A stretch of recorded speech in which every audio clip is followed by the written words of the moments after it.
the boys and ghouls. How we all doing today?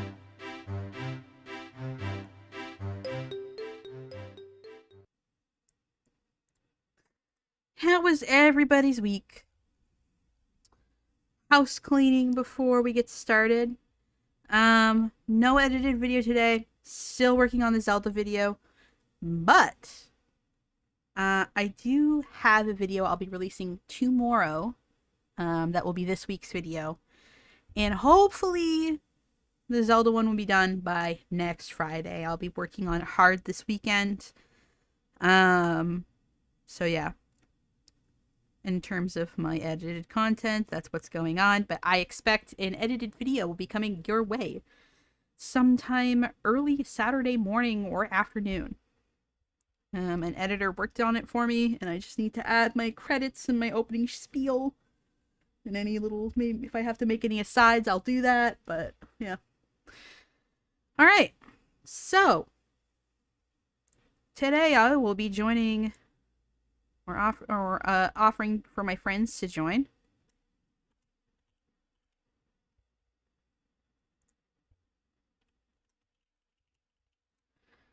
And there we go. So if they want to join me, I will be available. No, don't unclean my house. No. So we'll go ahead and open Photoshop. I did recently reset my computer, so it should be fine. I shouldn't have the same issues that I haven't had those issues in a while. Oh. Not my government name.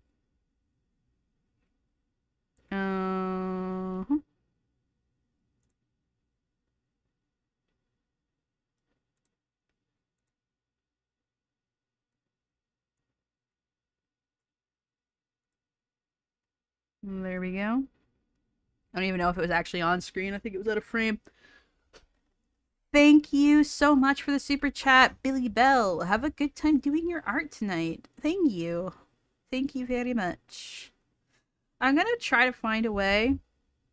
Well, my alert box wasn't on. I'm gonna try to find a way. Why isn't my...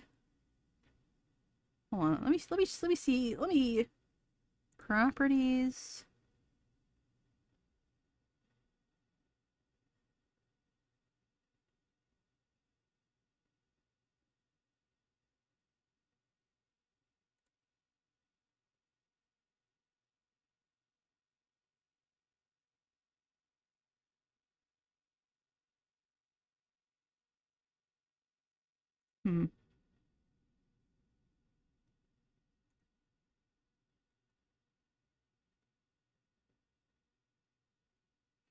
Yeah, I still don't know why I don't hear the super chats on my end. I'll figure out how to work. Photoshop keeps behaving. Yeah, I mean, like I've been pushing it. Oh man, I had a file open yesterday with so many layers open. It was crazy. Okay, so how this is going to work is that I made some wheels. Wheel of Names, I think, is the one that I used. Yes, sir. And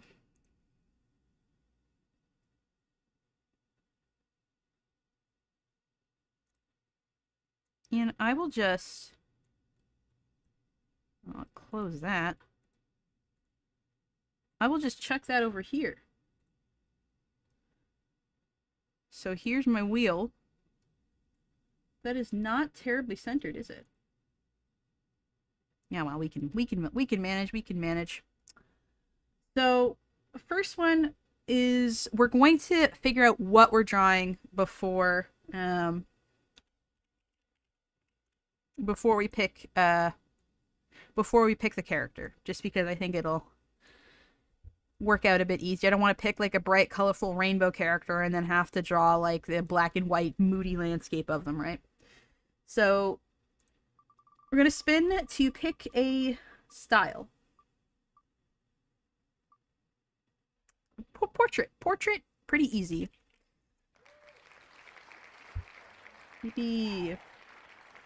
But that's not all we're doing. We're also going to go rendering. So this will be, you know, the kind of color and finish it has. Let's give it a spin.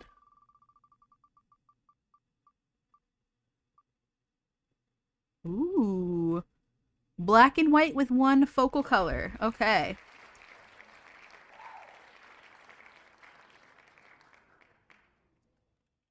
Very nice. Close. Then let's go subject. What kind of a character are we gonna do? The first character we're doing today is an animal. Okay. Interesting. And finally, this one's special. This is the wild card section. So it has a bunch of different ones that are just random, pulled from a hat. Different editions that we can do. This is the most exciting section. And we're gonna give that wheel a spin. And if you guys have any additions that you want me to put on any of the wheels, let me know and I'll put them up. I'll put them up there. They're very easy to edit. Let's give it a spin.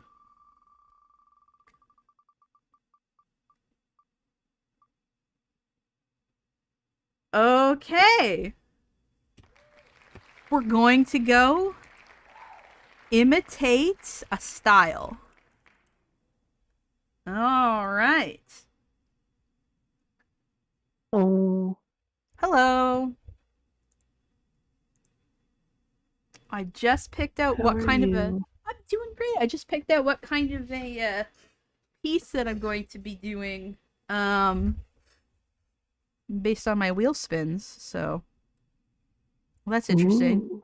Also, I've been kind of like itchy and breaking out all day, and then I was like, oh, why is this happening to me? And then I remembered, just based on a Discord conversation I was having, that like I just got prescribed citrazine for when I'm having allergic reactions, so I should probably use it when I'm That would be really a good having idea, reactions. Yeah, but it's supposed to be as needed, so it's only when I'm experiencing symptoms. So, but I am experiencing symptoms, so I decided to take that. So hopefully I'll start feeling a little bit better on that end too.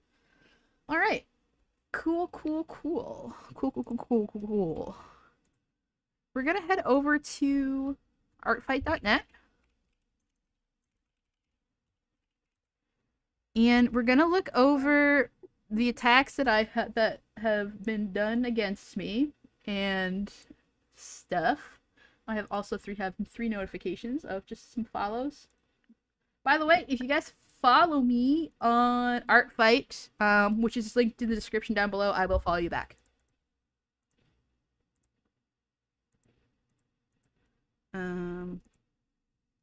Attacks. So I've got 16 attacks. Oh boy. I'm already liking this first one I'm seeing. Aww. Okay, so this is my character, Kim. That's a very cute piece.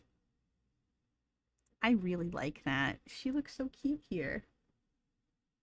And cheerful, for once. And they really liked her color palette. I love this. I'm gonna leave a comment.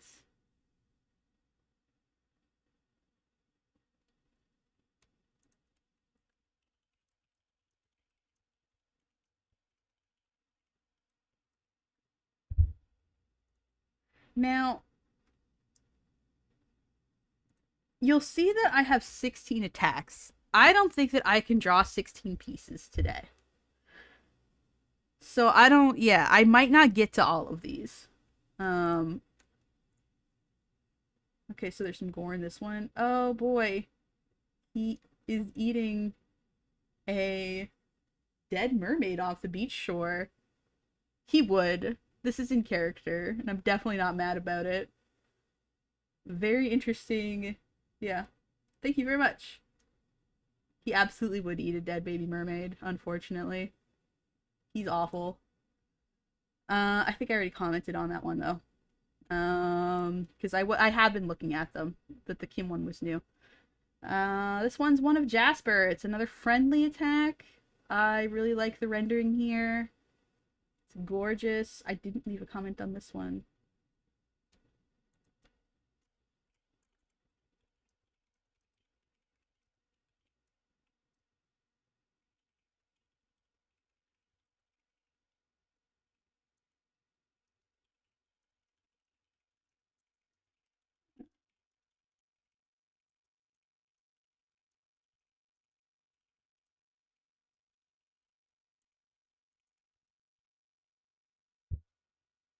Okay, post comments. I'm trying to leave more comments because I know people like to see them. All right, we've got the Jasper one peeking out to say hi. Oh, it's my monster girl Addie by Squeakers, who's in chat right now. I haven't commented on it, but I will now. But also Squeakers is here.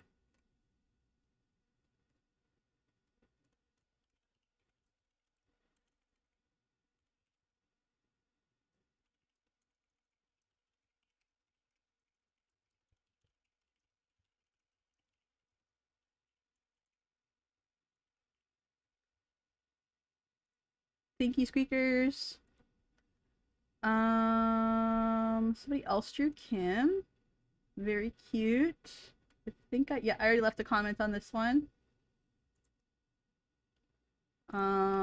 Somebody drew my little hedgehogs.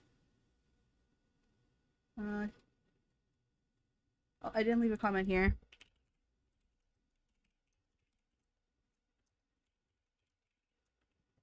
So we're just gonna leave that a nice comment as well. Very cute. Sonic Adventure 2 if it was good. My hedgehogs again. I already left a comment on this one though. Another of the hedgehogs are popular. Doing a fusion dance, being gay. Yeah, this is pretty in character for them. Somebody did Briar. Oh, and another one of Jasper. So this is a little portrait of Briar. I already left a comment. Looks good. I love how they did the eyebrows. He does have some fucky little eyebrows when I draw him too, so I'm glad that carried over. Another of Jasper, and I already commented on it. Looks amazing. I'm always interested by the characters people choose to latch onto. Blue Flu, who I've already done. This is a revenge tier 2. Because I revenged them with this guy last week, and they revenged me right back. So I might try to keep the revenge chain going, but that's my character Pipkins. We've got one of Lucy. Very cute. I love this style, and I love how they chose to render like the tail and stuff. Looks very good. Looks like he could be like the Team Rocket-esque villain in like a children's cartoon. And we've got this really lovely one of my Sphinx Catool. And I commented on this already.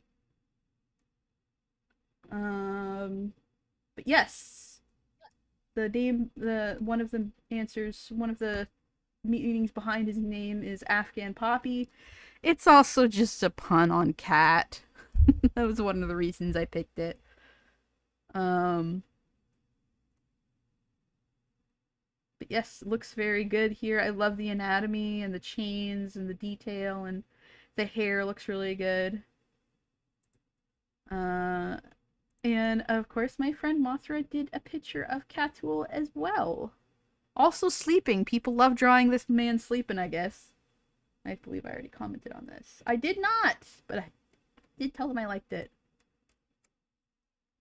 Honk, shoe, ass beats.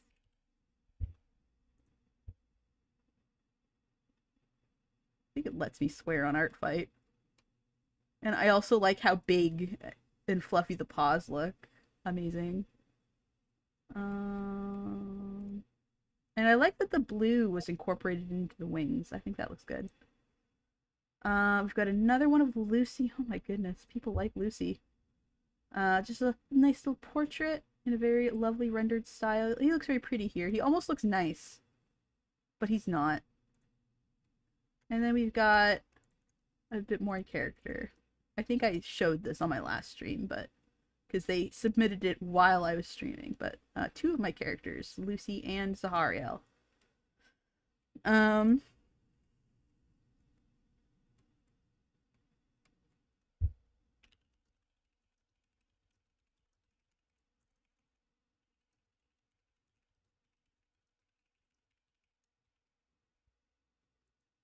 So those are the attacks that I have.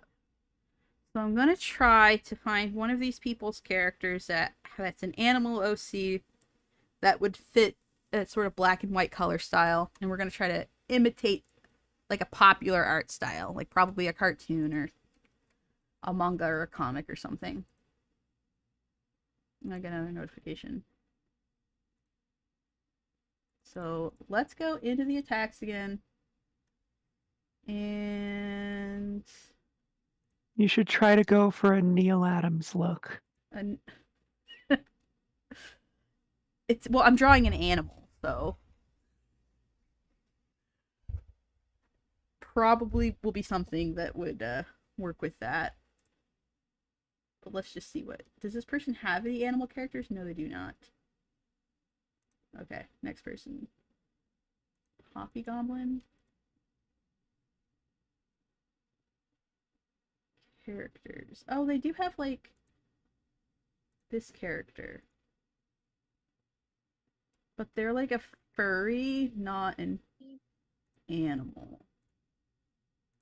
I very specifically okay.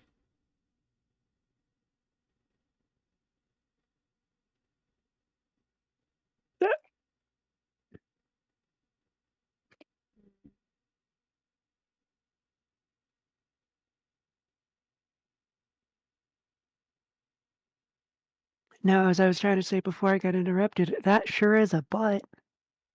What's a butt? Oh, yeah, no, that's a butt. So you can do style differences, but they seem a bit protective of this character, so I'm not going to do it for this person. Does Blanco have any animal characters? They have monster characters. Let's see.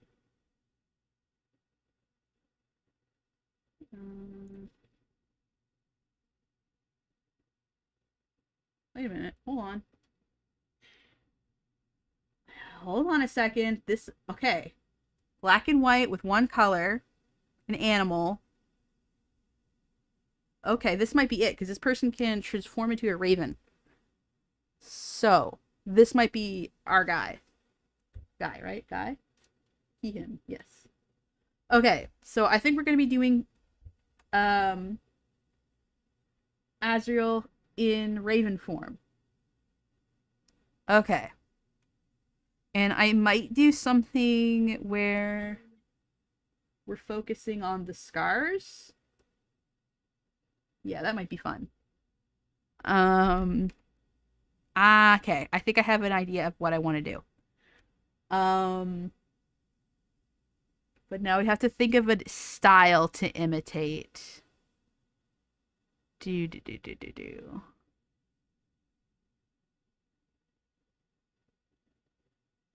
Maybe we can do Disney? Let me look at some pictures of Disney. If I search Disney Raven, it's gonna be That's So Raven. So let's just go Disney Crow. Damn it. Oh no, now you're just getting Jim Crow. No! You fool. I should have known. I was so afraid of That's So Raven that for a second I lived in a world where racism didn't exist. Okay. Yeah, see, exactly. That's exactly what happened. Is that them as puppets? That's absolutely what that is. I don't like that. I don't like that. Ooh, Ooh, Jeremy the Crow. That might be a good Don Bluth style. Might be good, but like kind of doing the whole Jeremy the Crow. Maybe we could even make it look like a screenshot.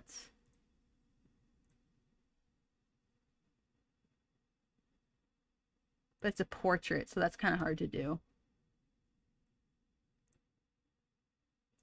I don't want to copy anything exactly. I'm just kind of like, what I do whenever I'm trying to imitate an art style is I like find examples of Jeremy the Crow evil. I'm evil Jeremy. Said evil Jeremy.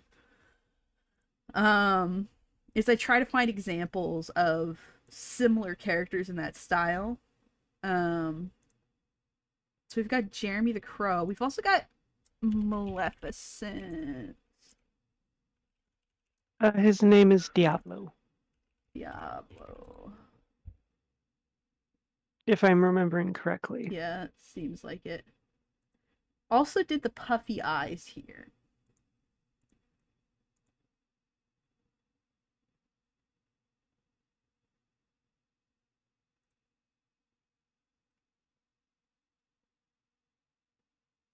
What's some other Disney crows that aren't the racist ones? Or like that kind of style. You might have to go to the wiki.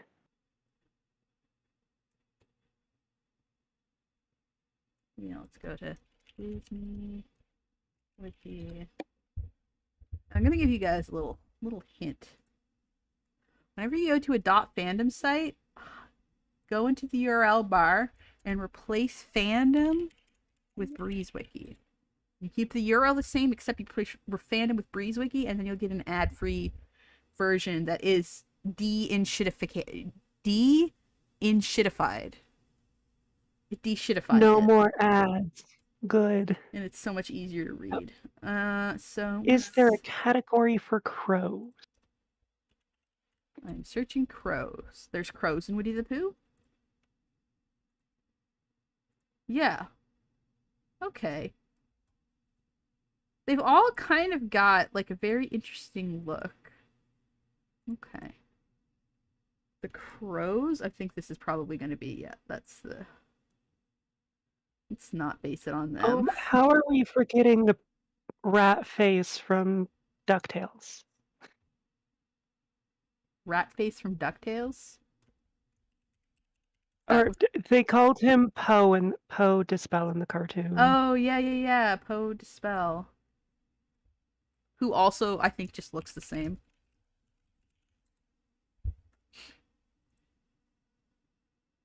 Can I be honest with you? I'm not really... I'm not really a furry, but like I'm not really into anthers usually, but I absolutely would. Hi. Made for me in a lab. Who voices him is the question. Hold on. I'm checking. Voiced by Martin Freeman. Of course he is. That's perfect. He looks like if Martin Freeman was like a little fucking emo, like if Martin Freeman played Lestat but was also a bird.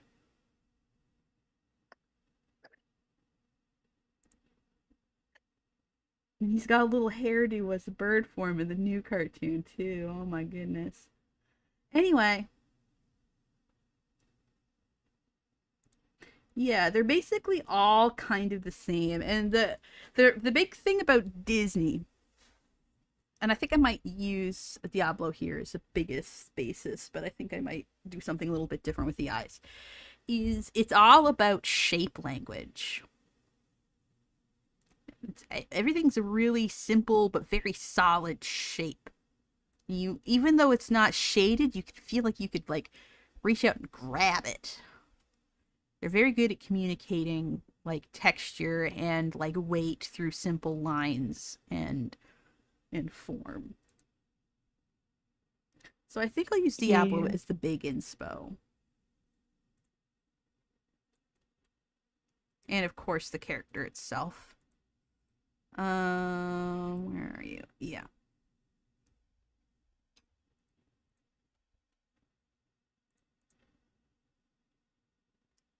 Very cool character, though. Sorry that I'm only drawing the bird version, but I feel like they probably don't have a lot of art of just the bird version, so that's kind of cool.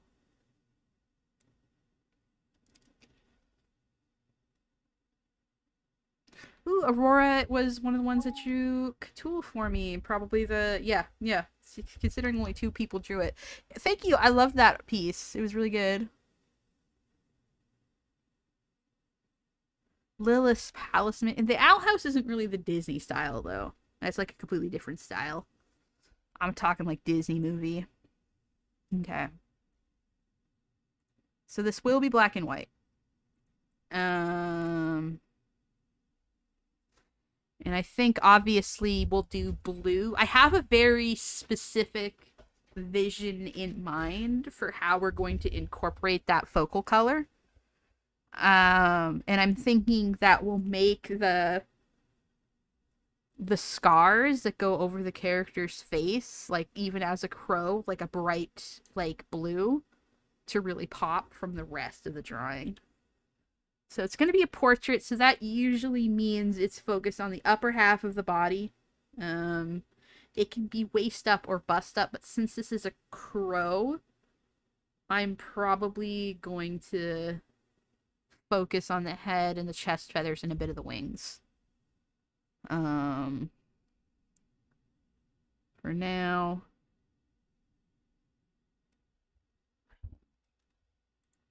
Need to open up another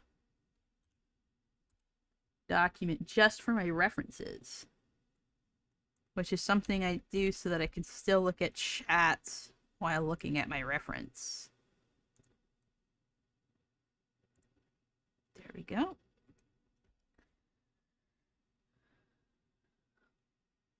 Alignment bad. Yeah, he's an evil villain witch duck. I don't know. I think he's a duck in DuckTales. Most of them are, but not all of them. We wouldn't want to be bird racist. And let's grab a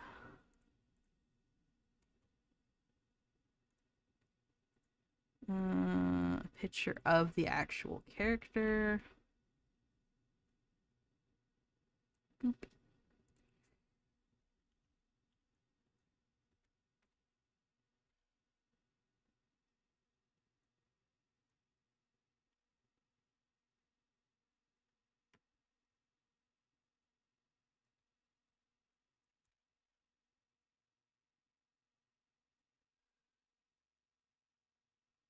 Okay.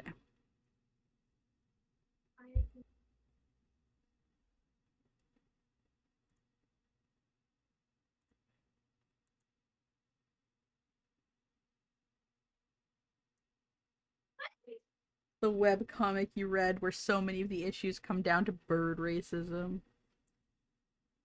There's a lot of Wait, what? There's a lot of anthropomorphic bird like things out there where there's just a lot of bird racism. I don't know what that's about. Like Guardians of Gahul, bird racism. Like that's kind of the main driving factor, is that there's little white supremacist birds that like think that like that have like a whole pecking bird order of like, well, you're kind of related to us, so you're acceptable, but you'll be a servant class, and you're a kind of bird not at all related to us, so you're basically garbage and we need to kill all of you. I don't know what it is with people making books and stories and comics about birds. The birds are racist. Like not that they're racist depictions, but like that they're dealing with aspects of racism, and always odd. Even in like Tuca and Birdie, there's bird racism because yeah. Tobias hates golden eagles and corvids. I don't think that's bird racism. It's a little bit different. What web comics are you people reading? Mine come from like classic and children's literature and xenofiction, like that I read like in a book, not so much web comics. Okay. I'm thinking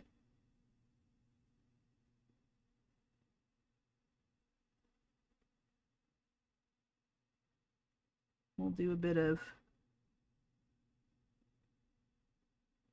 that. Maybe make his beak and head a little bit bigger. We're just getting out a rough shape.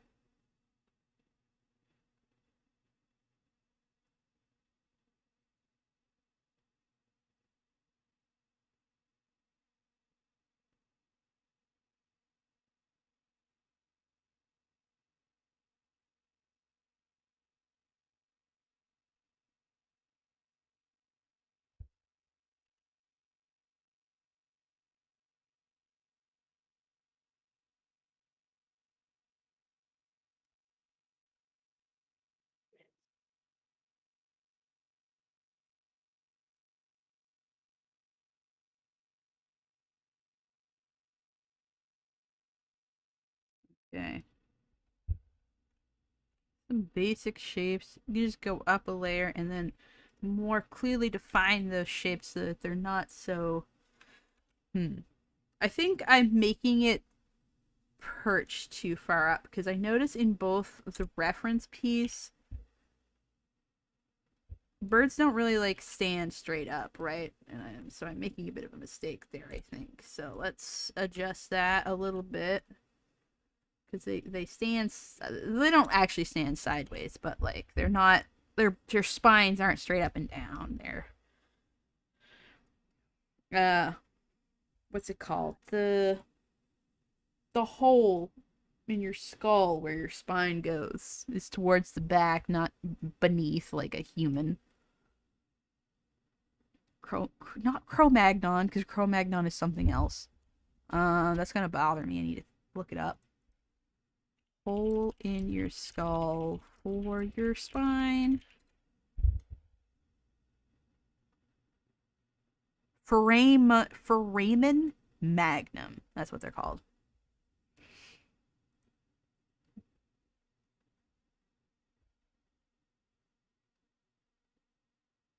Okay. My OBS open. Got my bird open. And I think that the necks are usually a bit longer than what I have here. Well, yeah. But also a little bit, yeah. Okay.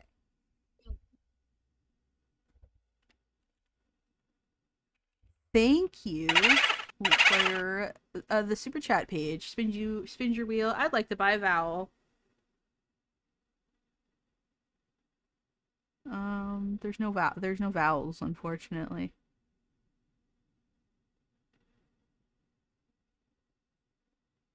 I'm sorry to say.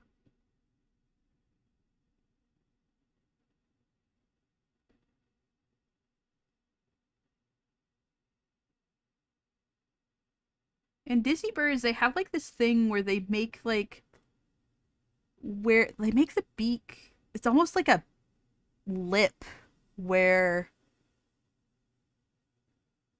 it's like this part right here, which they use for expression.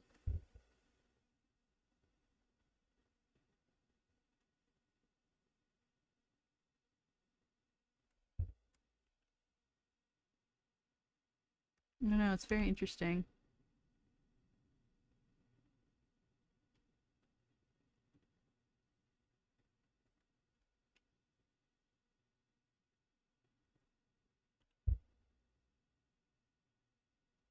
I want to take another look at the rest of the art to see if there's anything in the character that I can kind of bring into the crow's face.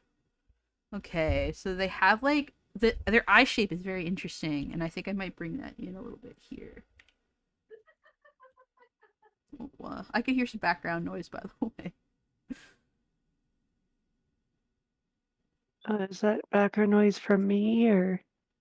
You're the only other one here.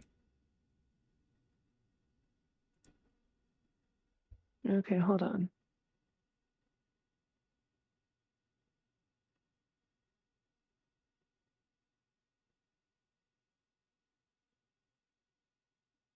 It's got like a, not right out the bottom. It's more like right here.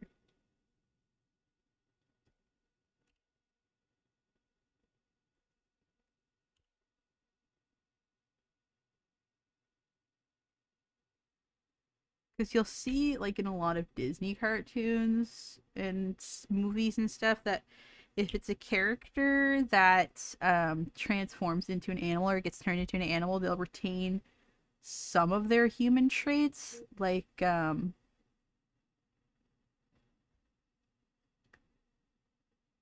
think we give that like a bit of a 3D kind of wrinkle, that might look kind of cool.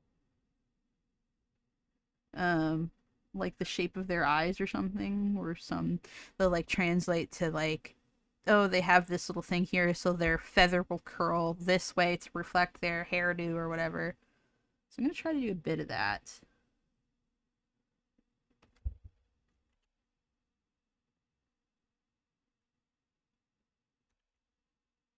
Kind of give it a bit of a lid, I think, as well.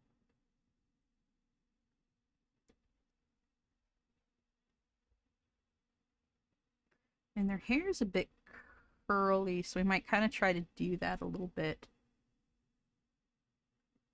Give them that same sort of curl.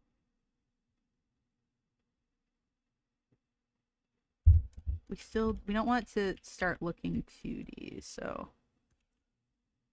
you're not right there. And I will make the lines a lot thinner when I go to do the final version of this.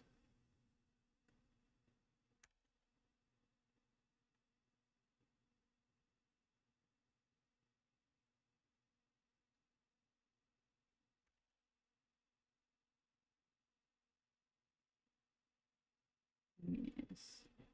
I think I'll slightly change the position of the wing as well. Maybe make the head a bit more sloped that way to give it a bit more, because ravens are pretty dang solid.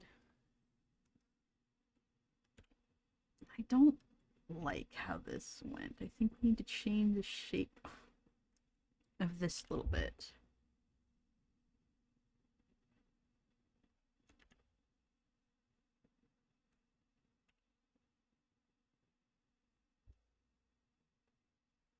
Maybe move the eye.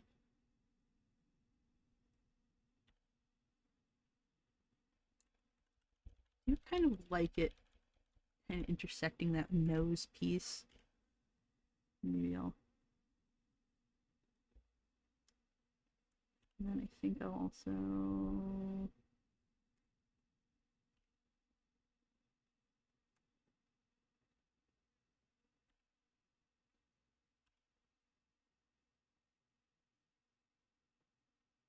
Yeah.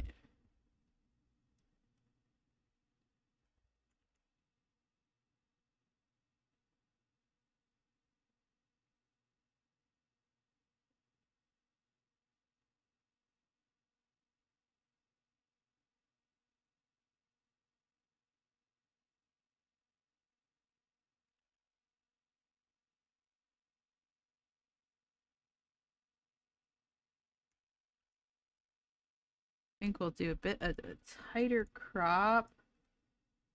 This guy.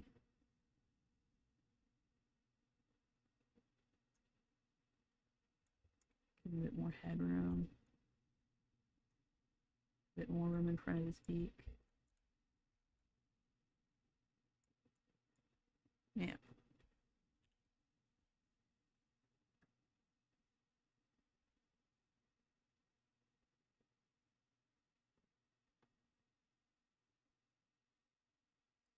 Okay.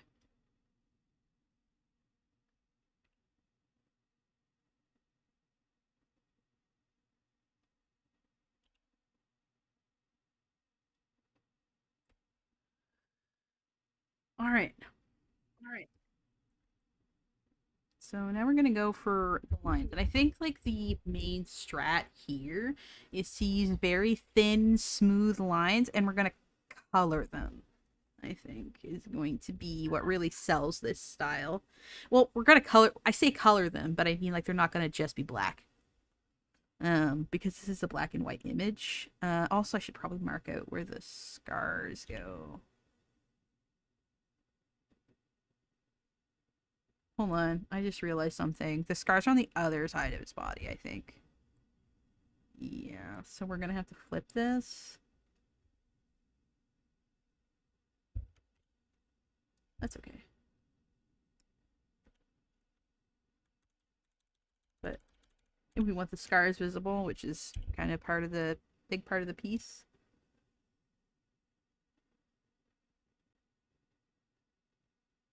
Because we're going to make the scars the focal point, gonna make them colored.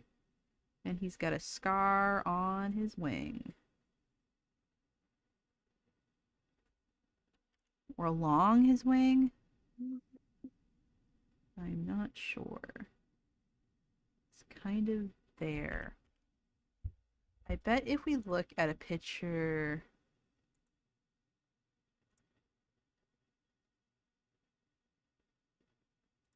No, it doesn't answer anything for me. Yeah, I don't quite know where that scar physically... I think it's... Oh, it's on his neck, I think.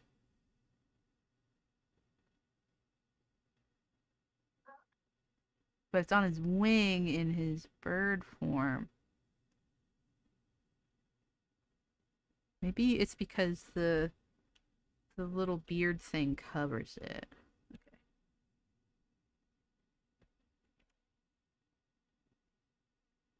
I'll just...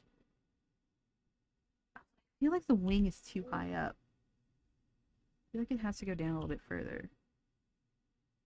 Yeah, better.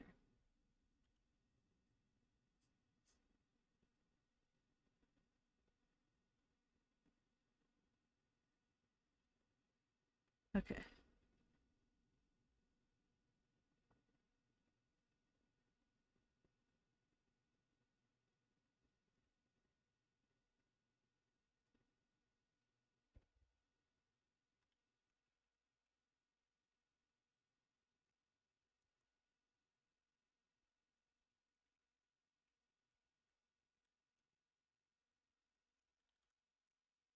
All right. So we're gonna make that a little bit more transparent, and then we're gonna start with black. Actually, you know what? I'm gonna still go with blue because blue makes me more comfortable. And we're gonna use a different brush. We're gonna make it our ultimate thick and thin one by Kyle. And I think about, yeah, I think that thickness. And I'm still hearing a lot of background noise, by the way. This should be fine.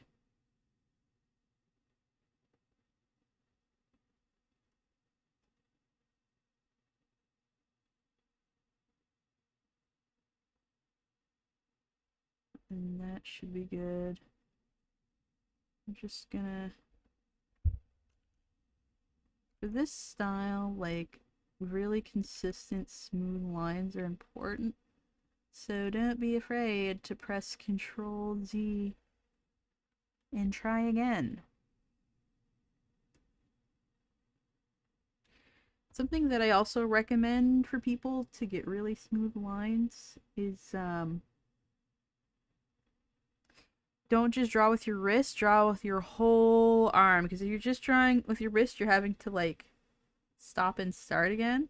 But if you use your whole arm, and if you have a hard time drawing with your whole arm, start with your elbow and just use your whole... once you're comfortable with it, you should be able to draw using your up to your elbow, and sometimes you're even moving parts of your body to get the pen strokes in the right places, especially if you're making long, continuous lines. You can do them pretty fast, like, you know, just drawing one smooth line across the canvas. It takes just one swipe of your arm, and it'll take you a little bit to get used to. It took me, but not as long as you think. Like, I used to just draw with my fingers, like when I would just like use my fingers and move them up and down. And I used to do this thing that we in the biz call, we would make hairy lines. And that's when you like do one of these and you keep on drawing over the same line. And you see people do it a lot in sketching. And And I can't stress enough how much you shouldn't do this. You should be doing like one, maybe two passes out of line, or if you see like something like a piece of line work that's kind of a little bit funky, then maybe you go back and touch it up. But if you're like just putting a line down for the first time, you should do it in one go. That's why you see so many people like they draw a line, they're like, I'm not happy with it, and they press Control Z. That's because it's better if you do it all at once, um, rather than making hairy lines. And taking your time can usually means that you have more time to wobble around. So one continuous line all at once. I'm not proud. I'm not happy with that one just yet.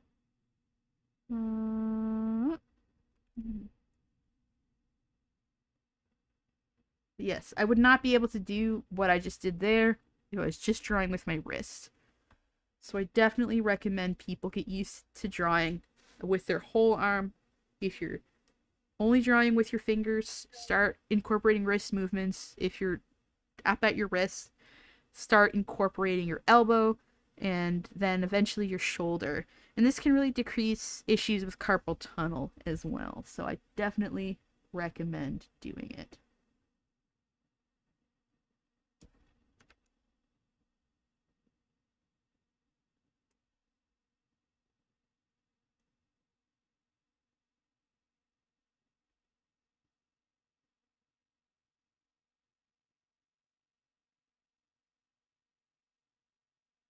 I don't know if I want to put a lot of detail on that lid. I thought I was going to, but I think it'd be better if I didn't. I think I'm going to make it so that the lid kind of wraps around the eyeball. They do little details like that. It makes it end up looking a lot more 3D.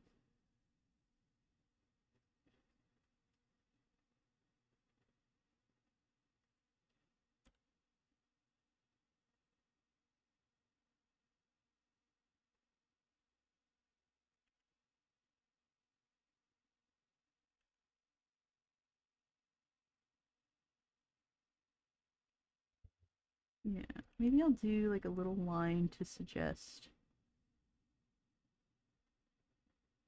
sort of like the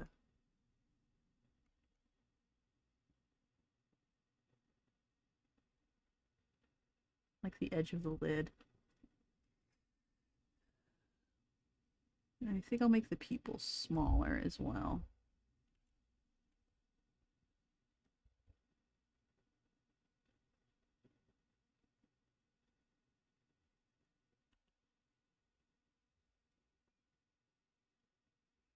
And let's not forget the scar.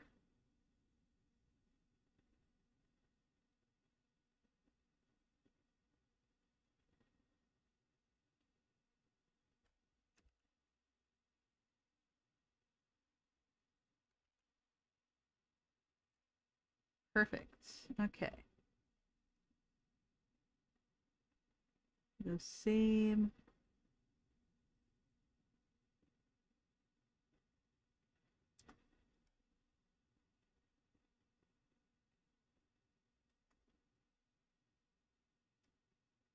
Sort of strokes.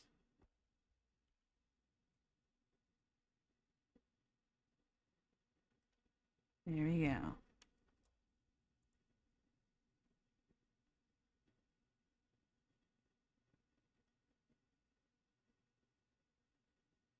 Ooh, stabilizer. I used to use stabilizers a lot, but I actually don't use them at all anymore.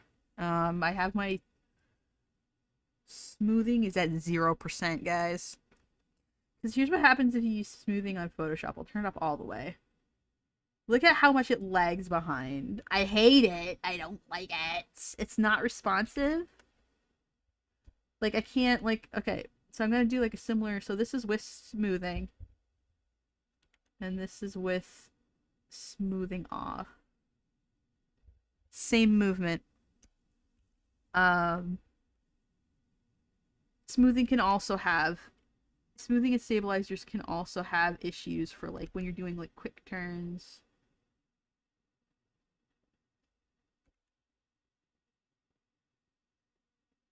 There we go.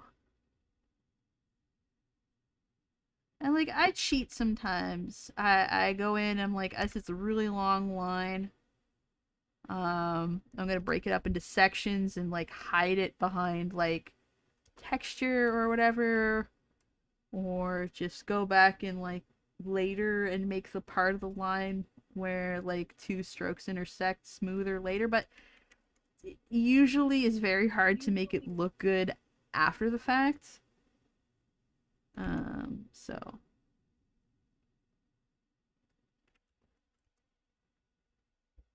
oh, and we forgot like the one little eyelash. Let's not forget that.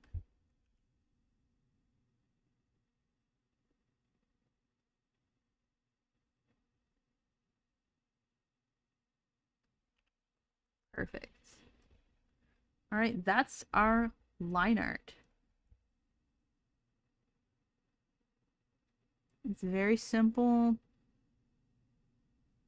I think I like it though.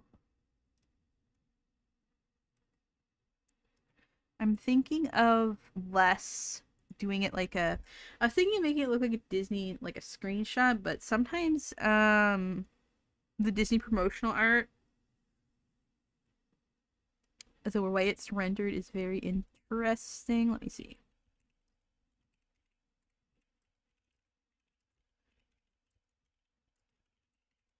If I can find an example.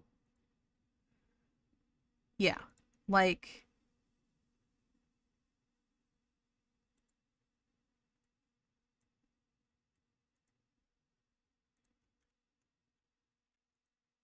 Beauty and the Beast, like Belle and the Beast, and none of these characters ever look like this in the movie. There's a bunch of extra texture going on, but it's still the same basic style. Like the same drawing, it's just there's a bunch of extra texture and stuff going on. So I'm thinking of doing like something more like this, where we start with simple line art, because it's gonna be black and white, plus one other color. So what's really gonna come down to it is how we choose to render it is really gonna sell this look that I'm trying to go for, where I'm going to try to like make it seem as if that one color, which is going to be coming from the scars, and it's going to be blue. Oh, that looks terrible. How did I not notice that I messed that up? But like, it's gonna be what really sells a piece like this, because it's otherwise quite simple. But if you look at any of like the Disney 2D movies, like the box art and stuff, like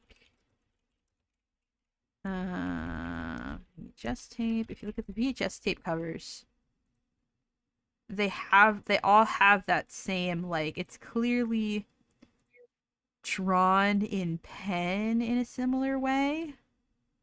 Aladdin's another really good cover. It's drawn in like the same ink, it's the same thickness, but like it's just rendered so much more better. And they could do that because it's like just a still image rather than like having to draw 24 frames per second, because Disney usually animates on ones. But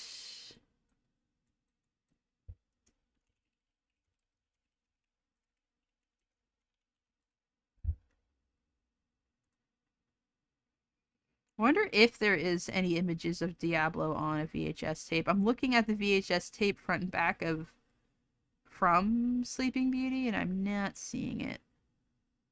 I don't see him. Oh no, I do see him. He is on he's on Maleficent's little hand. There he is. Oh, he's got a very lovely pink and bright blue outline and some orange on his beak. But again, this will be black and white. But I think like leaning in and doing like a lot of lighting on the lines is gonna help us a lot.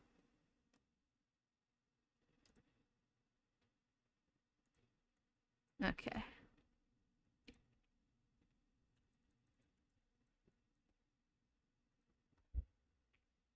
So let's go in and let's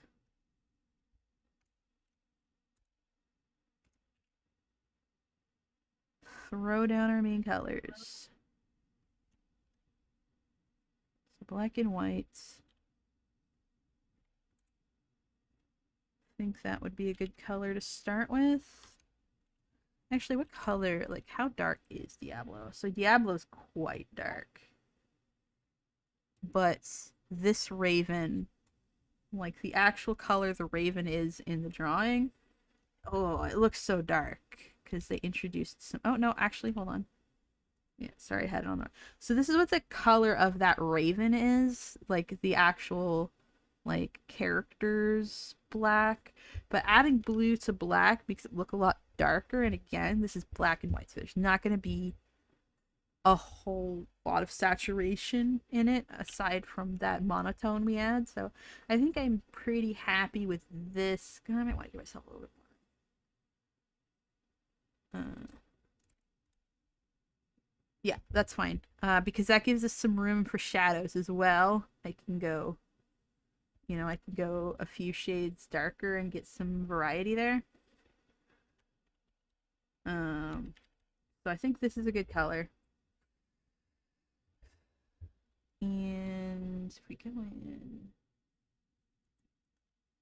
and this is the color for the line art. Oh, this is the color for the line art for Diablo. I think it's a little bit lighter than that, just so that we kind of know. Yeah, I think this is probably. This is the color for Diablo's line art. That's what that looks like. And I think that's pretty close, but I think I want to do something a little bit less warm.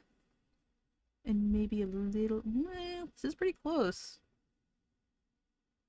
And we will be painting the line art further, like we'll be adding different tones into it, but I do want to have like a baseline to start out with, and I think this is probably pretty good. Now the beak, unlike most Disney birds, this bird's beak is, like all crows and most corvids, is dark rather than orange like a lot of other birds. So like blue jays, crows, magpies, ravens, they all have dark beaks rather than orange beaks. I think pretty much all corvids have dark beaks. I don't think I can't think of any of them right off that don't have dark beaks. And yes, blue jays are corvids. Fun fact. Now I'm curious. I think I might have to look that up too. But I think it's kind of funny that most various jays are in the corvid, not genus, but family. Yeah, blue jays are corvids. That's not what I mean. I mean, is there any corvids that don't have black beaks? Is what I want to look up. The local ones too, native to North America. Not the ones I can think of. Let me think for a sec.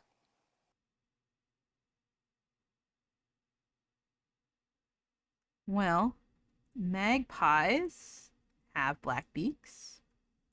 Rooks have black beaks. Jackdaws, black beaks. They have black beaks, yep. Treepies have black beaks. Chows have red beaks. So a chow, this guy, has a bright red beak. That's very striking looking. Chough. So both males and females? The females have like these orange beaks. I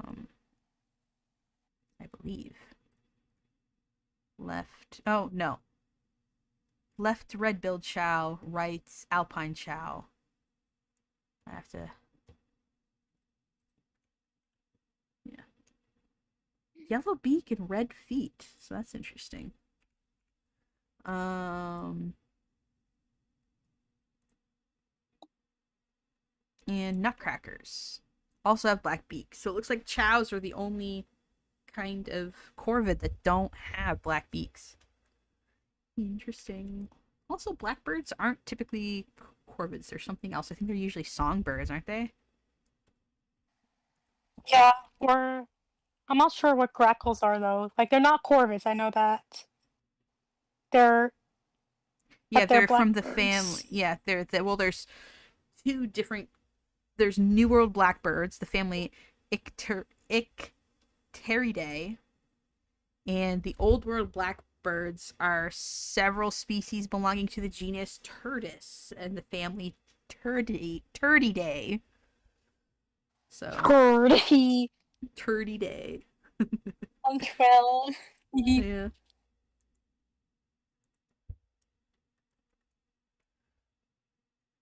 Okay. So, anyway, but yes, this it's interesting to me that so many cartoon crows have orange and yellow beaks, but they that one of the defining characteristics of like crows and ravens and corvids is that their beaks are black. Um, they're pretty special among them. That and it shocks me that they wouldn't use that defining feature. I guess, and I think I that's too think it's light. to make it easier to like point out when they are expressing. Yeah, but you could like do other things like make their beak blue or gray, I think, to do that and still make it look like a crow.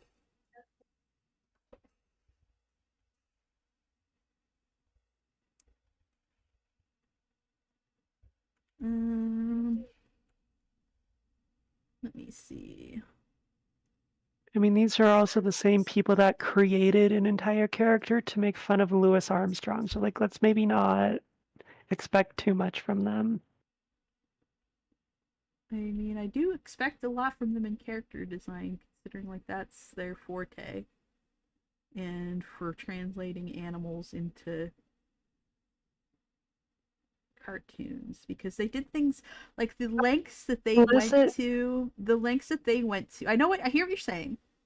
But I don't agree No, because the lengths sorry. that they went to like capture the movement of animals like deer and lion and stuff where they got like live subjects in is fascinating, but they couldn't like accurately depict an animal that was probably in their own parking lots. Yeah, I just think it's interesting.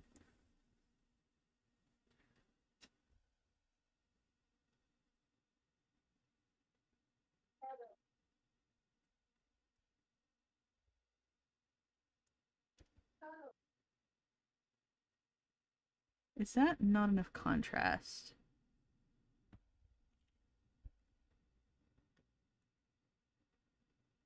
Yes, I think that's good.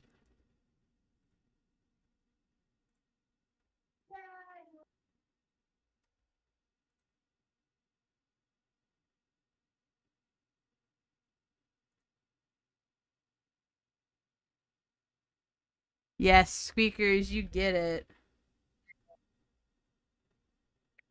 Looking at Corvette, yeah, the orange yellow beaks on cartoon crows always annoyed me, yeah.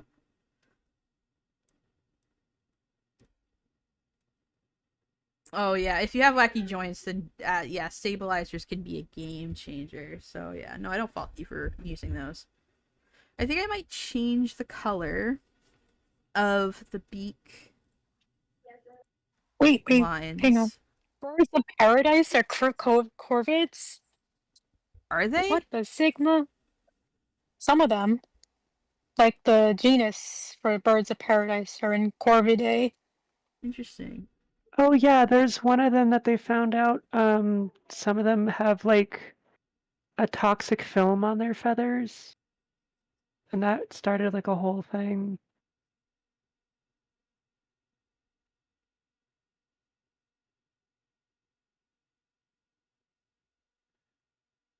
Yeah, I love that, like, oh yeah, only this animal has toxins. Or like only this family has toxins. Like it's something that we usually think is like, oh, bugs and maybe fish. But no, mammals, birds, lizards. Loris, my friend. I was thinking of platypus, honestly, but yeah, also. What did I do? I did something fucky. Yeah, I put the. Where are you?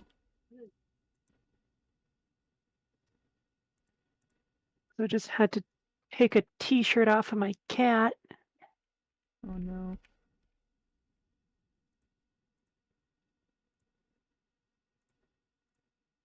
There you go, let's try it again. And maybe let's turn auto select off so I don't actually switch to the wrong layer. There we go.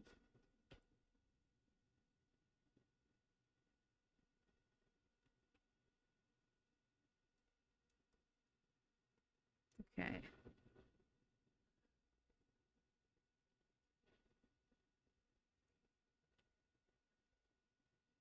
And the eye is also blue, but it's a dark blue in the art.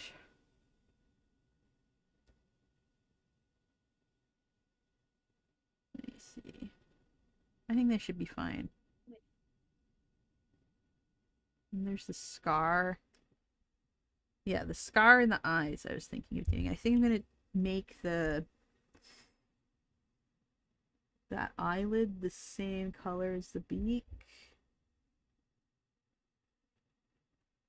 That's the line art again. Whoops. I should probably change the color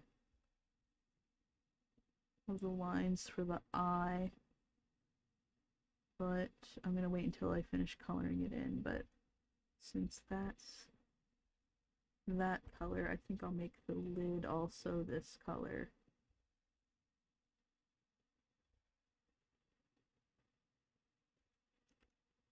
I think I made the conscious decision to put the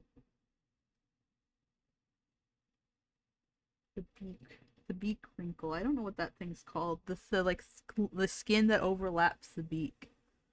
I know that there's a specific name for it, but I can't think of what it is off the top of my head. I bet if anyone knows, Squeakers knows. Yeah, probably. This should probably all be black, actually, since it's an eye. I don't like it when they put lipsticks on birds. I think it looks Yeah. stupid. Ew, I hate that Character too. design wise. Whenever I see like someone design a bird character and they put lipstick on it, I think it looks dumb. Or give them yeah, little boobies. well, see, here's the thing. In my opinion, if you're gonna give any anthropomorphic character breasts, birds are one of the times that it makes sense, because birds have like breasts, and in some species the female ones are bigger, but in some species the male ones are bigger. But anyway, actually you're a little bit wrong there, Sparrow, on the bird classification. Corvida and Corvidae are slightly different. One is a family, like one is a super family, or one is they're different geniuses in the same super family. Yeah, so squeakers. I see. Yeah. They do that with freaking like hominids and hominoids. Stop making it confusing for no reason. No, I mean, if you want to see Confuses something Grim. really upsetting, somebody put bright red lips on a snake. They've done that a couple times. Yeah, every time I see lipstick be put on animals that don't really have lips, it looks silly every single time.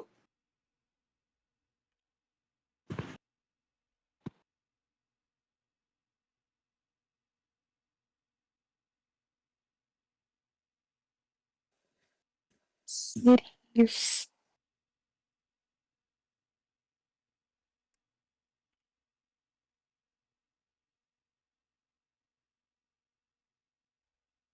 Okay. I realize it's taking me a fairly long time, considering this is such a simple piece, but it's so easy to mess this up in this style, I find. So you really got to take your time. Like the more complicated art styles are deceptively, or the more simple art styles are deceptively difficult to pull off, I should say.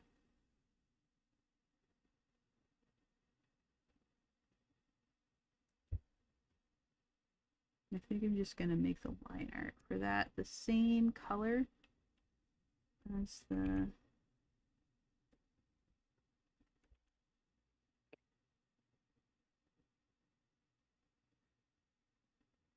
like that.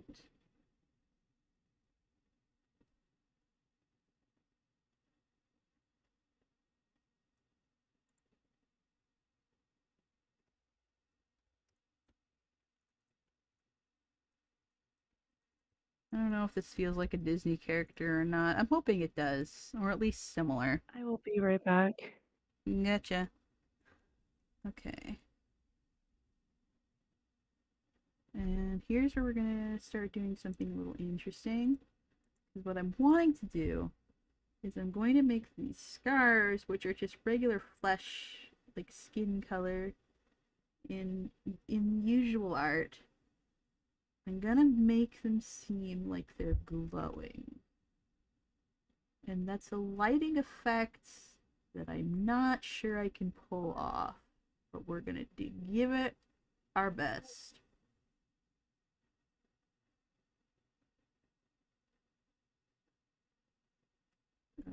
Goodness gracious.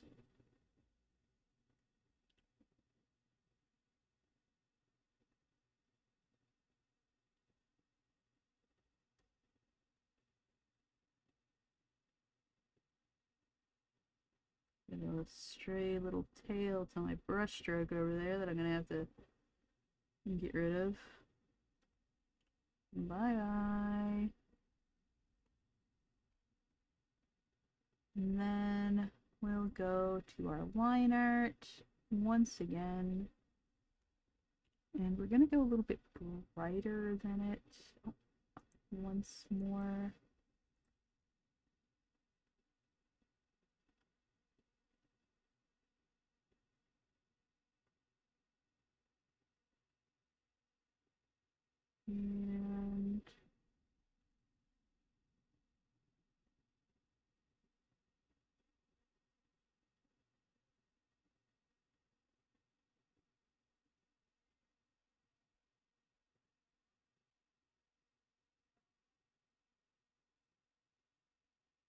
And I can hear my neighbor's wild note down the hall. Oh boy.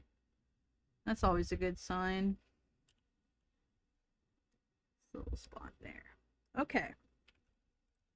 So this is the basic flats done. I'm gonna try to add a little bit of rendering. I'm going to also add a little bit more. I'm gonna add a bit of background as well.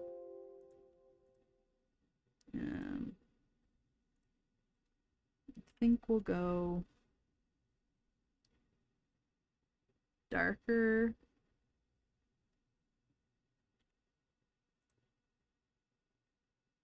Yeah. And I'll do a gradient overlay. Ooh, not like that.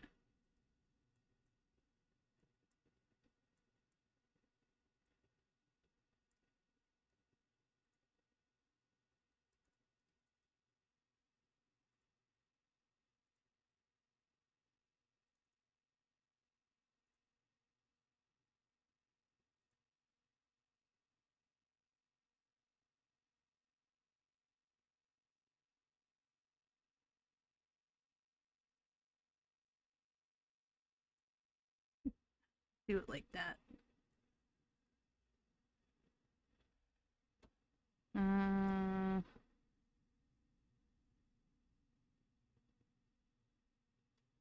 Okay.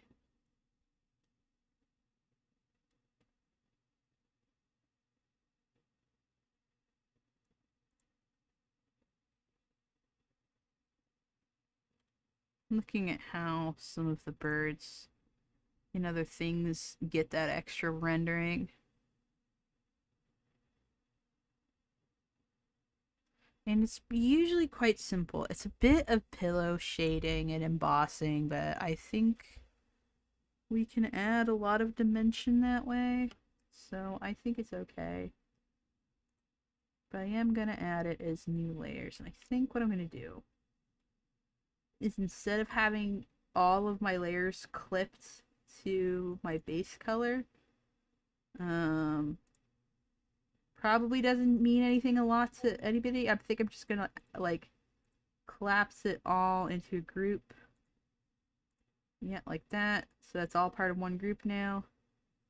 And I'm gonna give that group a mask in the shape of the crow's body. And I know you guys.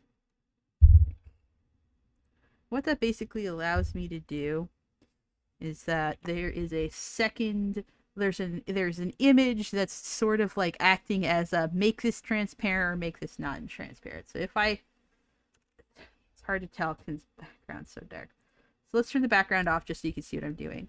So if I go in with black and it kind of looks like I erased it, but I didn't. I just told, by painting that black, I told those pixels to be transparent. And if I paint them white, I can bring it back and make them opaque.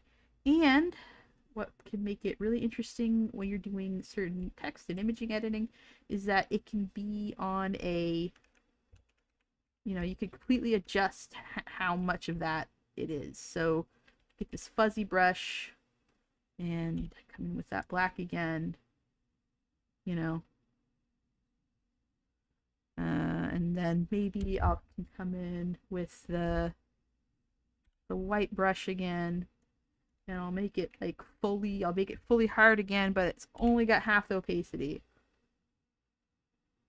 And then this, this application, not really what I'm useful for this specific version. What I'm basically doing here is I'm making so any of the colors that I drew, I will never look like they colored outside of the lines. So I'm gonna release the clipping mask there, but it's already got like a proper mask on it. But if I were to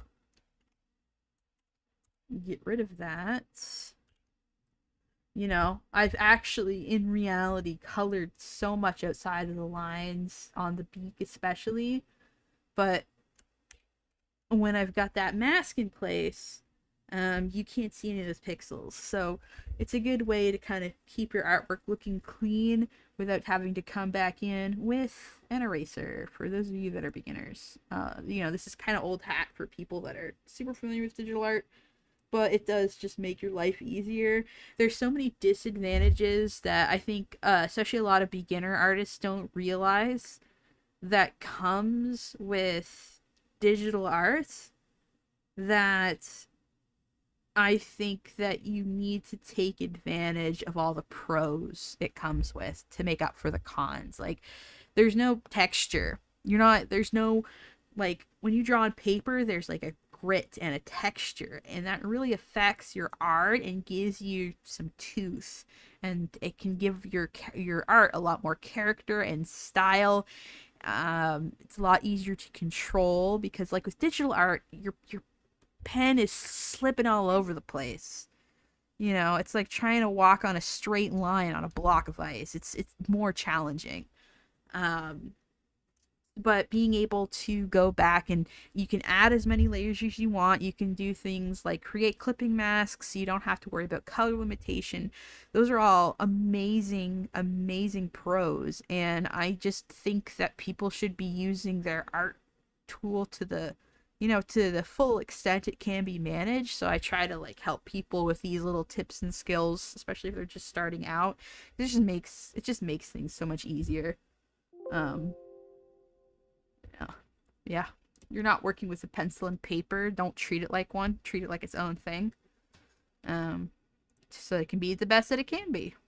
Yippee! It's so fun to watch this. Oh, thank you. Okay. You're biased. You like birds a lot. I'm so scared I'm gonna mess this up. Okay, so that's my background. What happened here? What is that?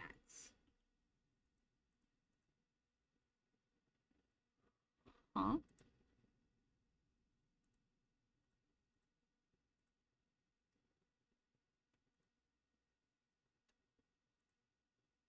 Something weird happened here.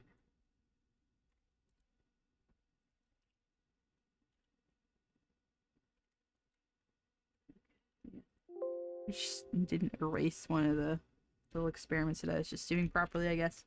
And there we go. Just I like watching you draw anything the true bias. Aw, thank you. Okay. Okay, let's get started on trying to give this some... put some stank on that thing. I hate to say it, but the old... God damn it.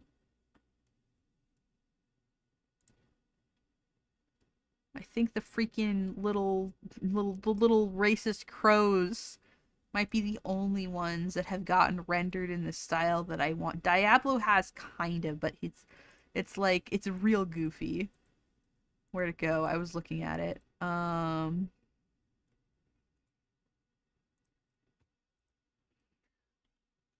Oop.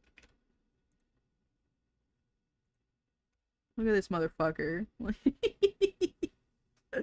Like, what is that? It's so goofy.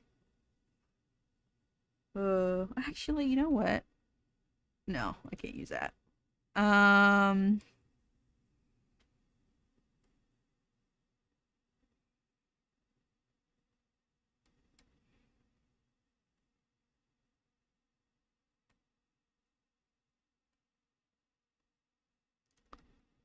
Ooh, you know what?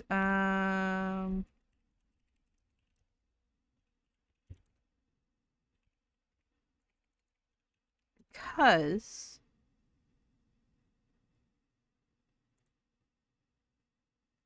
Don Bluth's movies were also doing sibling, but not for the Secret of Nim.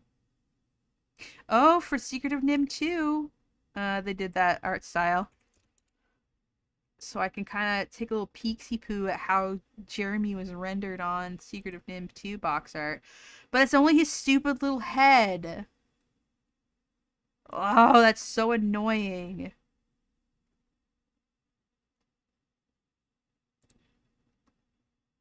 Like, that's also the art on this kind of stinks. This is what it looks like. This is awful. I've never watched The Secret of Nim 2. Because I'm sure that it would break my heart into pieces. Timmy to the rescue. Who's that fucking green? Who the fuck is this guy? Who are you? What? Are you like a fucking, like, worm or a caterpillar, perhaps? Jesus Christ. Sorry, I'm a big fan of The Rats of Nim, like the book. It's one of my favorite books growing up. So... Timmy deserved a whole sequel movie. What? Did Timmy deserve that sequel movie? Or was it unwarranted? I Was don't he a know. fan favorite? Was Timmy the sick kid? I I didn't think watch the Rats and Nim, that's why I'm asking you. the kids are kind of just there as a motivation for Frisbee to have her adventure. They're not really like focal points. And then why? I don't know. I don't know. Because it was a good movie and they wanted to make money. Okay.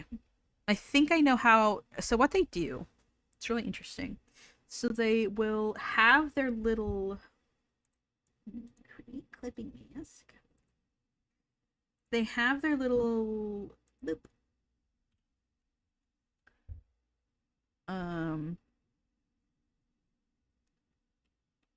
Like a little soft brush on the highlight. And I'm gonna make the source of light sort of come from the scars in the eyeball, and it's gonna be a little bit annoying, but I mean lighter than that. Actually, I think I do want to start putting some blues in since this is the lighting. So they have like this soft light like that.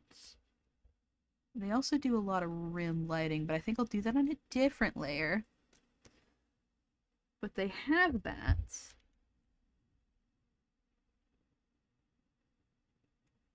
And then what they do it's like they cut into that to make the shadows. I'm gonna make one more because I do tend to. It looks like they have. Boop. Like a second.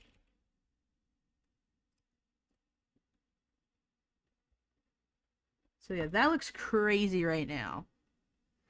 But what I'm detecting is what they do is they get that and then they cut little pieces out to it. We're gonna use our old friend the mask again, because you can put a mask on a clipping mask.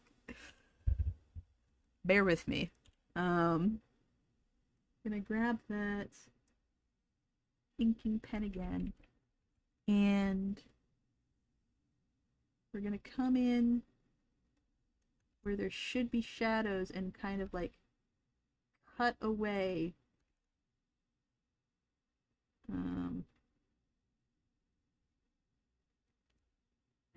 And again, that's still technically there. We can bring it back with a white brush, but it is non-destructive editing, and whenever you're making digital art of any kind, whether it be like a animation, music, like a poster, text, you're adding an effect to something, the best way to do it is non-destructive, because then you can change and tweak any aspect of it without having to redo it completely. So say that I type out, for example, I go and I type out, oh my god, struggle bussing with the fucking text tool for no reason. I go and I type out bird, and I make that nice and big. And I'm like, yep, that's... Well, first of all, I'm going to make a copy of that. Always make a copy of something before you rasterize it. But this is the text that I made. And yep, that's exactly what I want. I'm going to rasterize that type. So now I can change the color, because you can't edit a vector with like brushes and stuff for whatever reason. So I want this text to be blue. And then my client comes over to me and he's like, actually, I don't want that to say bird. I want that to say crow. And I'm like, well, damn. Now I have to do it all over again. I have to go crow. Well,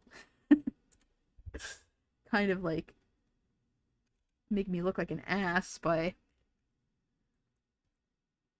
Obviously, when this is this is more annoying when like it's a very complicated effect. Well, so I'm just, just doing a color change to prove a point. So we'll rasterize the type, and then we'll once again color it blue. And you'll usually just make the text blue to begin with in the first place. But again, I'm just trying to prove a point. So we had to make 2 different pieces of it. However, if we have bird here, and we select the text by holding Control and pressing click, and then, I mean, I guess we don't really need to do that. Let's just, we could just do a clipping mask off of this. So right click, go create clipping mask, and then I can paint my color on top of it. If my client is like, hey, I actually want that to say crow, I can be like, hey man, no problemo, because it was non-destructive editing. So I can go to type crow in, and this layer that I have is on top of it, and not destroying the text or rasterizing the type. So I can make this say crow. I can make this say parrots. Well, then it falls outside of my little blue mask, but again, that's quite easy to add a little bit more in. So whenever you're like doing any kind of editing, and I don't know if Clip Studio Paint, what their capabilities are, and I know that's the more popular tool these days, but Adobe has a lot of pretty good like integrating like vectors and non-destructive editing. One of my favorite tools in Adobe is Smart Object. So if I'm like, here's a little happy face,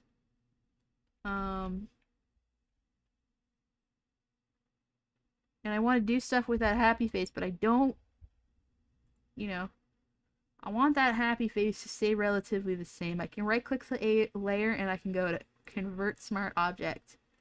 Now I can't directly add to it now, but I can transform it. I can rotate it around. I can even go edit, transform. I can even warp it and do some funky things. There are smart filters that I can add and everything.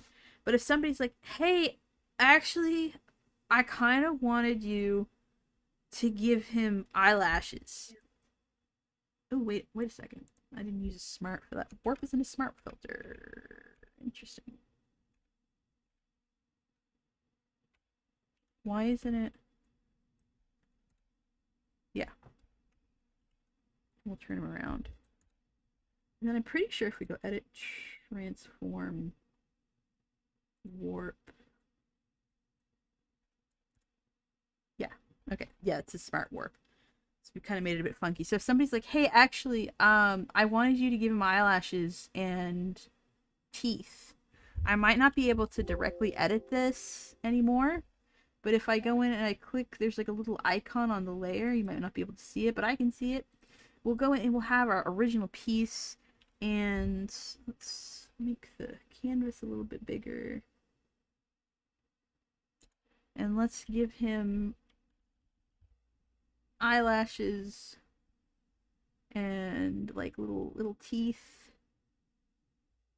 underbite teeth. And then if we go Control Save and we close this, hey, those are the teeth and the eyelashes that we just drew on. So it's like a separate file now, and we're seeing a render of that file in our piece. And again, I'm being very simple here, drawing smiley faces and changing text colors, but you can like appreciate the applications of this on a wider scale. You can do things like a scale pattern. You can turn that into a smart object. You can warp it to wrap around and then go back in later if you're not happy with a scale pattern, and maybe like add like different colors or variation or make them shinier or what have you. You can do it with like clothing textures. If you're like making YouTube thumbnails, you can use art that is a smart object that you could kind of get the rough sketch or the rough layout and then take that into your thumbnail and turn it into a smart object, and then just figure out where you want it positioned. And then when you want to edit the art in the thumbnail, instead of fucking with the whole thumbnail, because you usually have like your frame and your title text and everything, you can just open it up as a smart object, and whenever you save that smart object file, it'll update the art in your thumbnail, for example. So it can be very handy as a way to kind of consolidate and like compartmentalize different pieces of your art. So I 100% recommend that if you use Photoshop to take full advantage of smart objects and other things like your groups and like experiment like how effects change them, how things like masks work with them. And I'm sure that in programs like Procreate and Clip Studio Paint that there are equivalents. So really go into like and explore grouping and like organization of your layers and like clipping and masking, because it can just give you such an easier time with drawing digitally. But anyway, back to actually working on my gosh dang thing. Sorry for yapping so much. Where's the... There. Where's the blue shit? Okay, it's down here. Okay.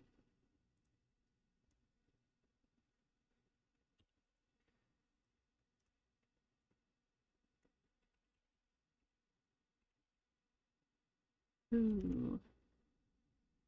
Wait a minute. Yeah, I didn't have the layer selected.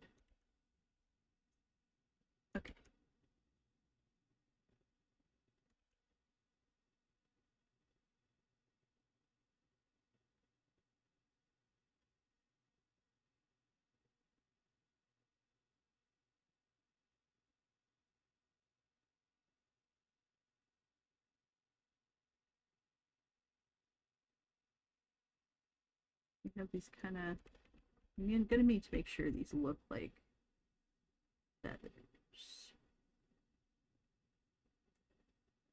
We're kind of gonna keep on like taking little bites out.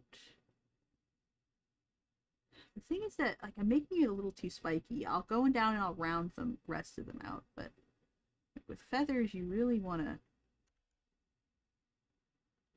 They're spiky, but like they have like a rounded tip. You draw a lot of feathers, you know what I mean. Like a lot of winged characters. They're spiky but round. They're Kiki and they're Booba. Sorry, that was terrible.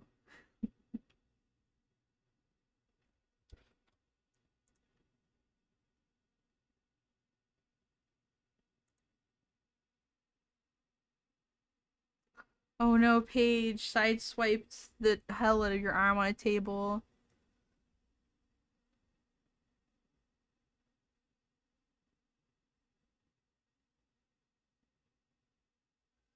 I draw with my fingers, I say, as people hit me with hammers. It's hard because a pen hurts my wrist, but if I want to get into anything professional, I have to retrain those skills. Yeah, the reason that it hurts your wrists is because you're only using your fingers. That's called carpal tunnel. And carpal tunnel, it's not because you use your wrists, it's because you're using your fingers.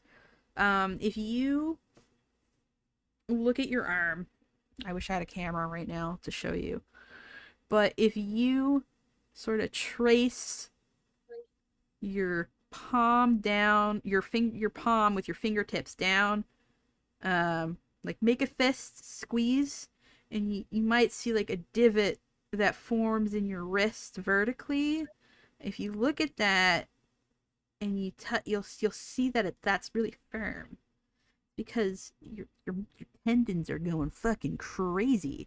So, and if you flip your hand back over to look at the back of your hand, those kind of like fine bones and muscles and stuff, if you feel really like, I'm not joking, like do this right now and just kind of like touch the back of your hand and feel the shape of your tendons like underneath your skin, and do it when your hand is relaxed and just kind of slumped so that it's kind of curved forward, and then like tense your hand up and like pull it up so that as if you were going to wave, and do it again and like feel how different it feels when you're doing those two things.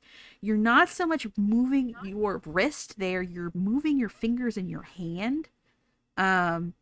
And those tendons are connected to your wrist, and that's what causes wrist pain, is moving those tendons and muscles and all that fine. There's a lot of shit going on in your hands. And hands are weird and complicated, and they weren't originally built to do what we use them for. Like, you know, they were meant to walk, and then over time we made them better at grabbing things. A very long time, so they're very good at grabbing things, but the human body is a very strange thing. But the less pressure that you put on those little tiny pieces and little tiny like tubes that are just connecting your fingers to the rest of your arm, the better. That's why if you're drawing with your elbow and with your shoulder and your elbow are so much bigger and are just so much better at absorbing tension than your hand and your wrist. So if you get really used to drawing with your wrist, and also honestly moving your computer mouse with your whole arm, and like typing with your whole arm, I know this sounds crazy, but it's something you should do. You should, like, the things that your fine motor skills, take some slack off of your fingers, or take some tension off of your fingers and put it into the rest of your arms, and you'll experience a lot less pain. And when I used to work in an office, And I was the only one that at the end of the day, I didn't have hand cramps. Like, I've never had this problem. I can work at a computer for hours, I can draw for hours, and my hands never cramp up. And it's because when I was in college, I had an instructor that did have a big problem when he was first getting in the animation field back in the 90s and probably the 80s, and he had to go to physiotherapy to unlearn all that shit. And A, it makes you a better artist because you have a lot more control and flow and smoothness in your work. And B, you're less likely to suffer from chronic pain. So I learned in college how to draw and how to use my hands and my fine motor skills and not hurt myself. And that's why I can draw so much and it doesn't hurt. And I can stick to it for a long time, but also my output is pretty quickly because I'm not just using my hands, I'm using my entire arm and sometimes more. Sometimes I really get in there and I'm like moving my shoulders around, and it's better to transfer that tension to larger parts of your bodies that can take that strain without cramping and hurting so much. So I know that your pen hurts your wrists, but stop drawing with your fingers and wrists. Draw with your whole arm and it will hurt less. I promise you. This is like something that physiotherapists tell to artists and people with carpal tunnel and chronic wrist pain that do a lot of fine motor skills all the time. I know it hurts your wrists, but it's because you're using only your fingers. What you think is better for your wrists is actually what is causing the problem. Anyway.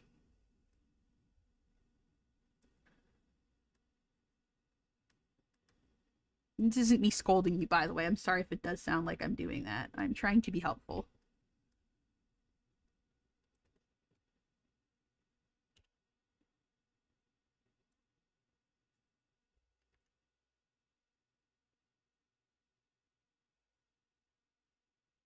I'm gonna go back in and refine these shapes a little bit.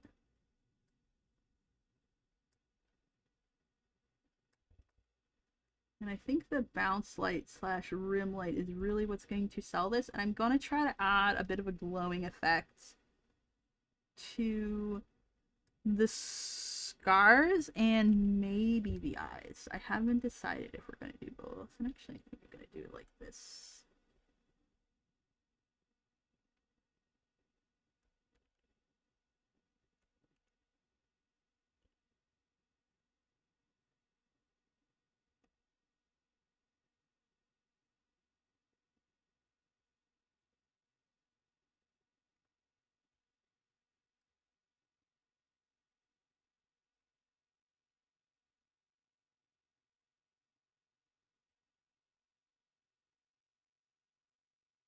I think this is probably fine.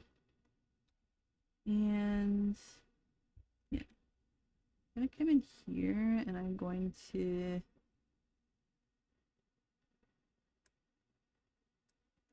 kind of make it look like the eyes are like hooded or sunken in a little bit.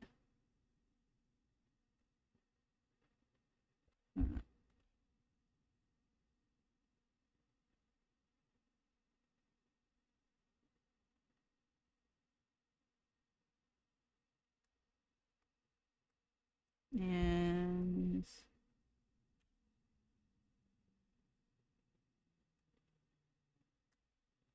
bit of a shadow there as well.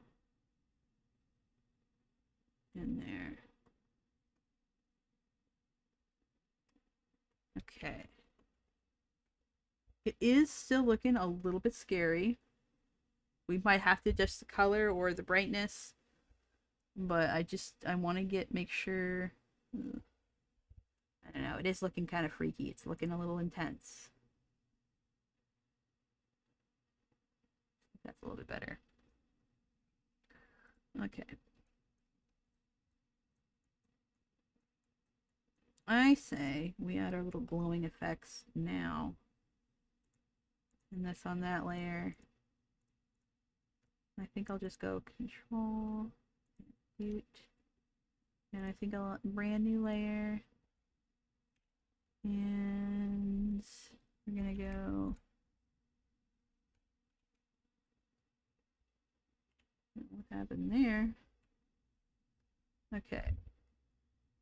For this, we're gonna go filter, blur, Gaussian blur. If you use Photoshop, just use Gaussian blur. The other ones are mostly garbage, with the exception of maybe motion blur, depending on what you're doing.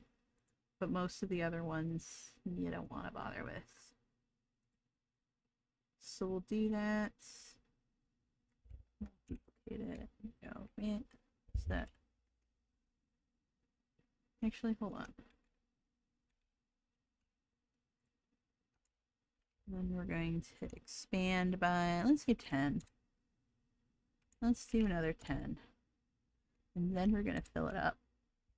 And then we're going to go filter, blur, Gaussian blur. Yeah, that's a bit better. Yes. And then we're going to go screen, I think. That's way too bright. I have to adjust the color a little bit.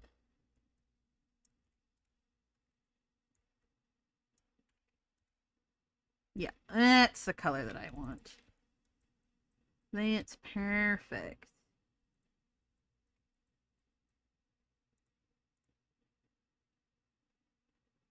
And if I go normal, I can kind of add. Now I can go back and. No, come on. I can add a bit in Hello, areas. I am Hello. back. Hello. Can add a bit more in areas that I think we can more easily see.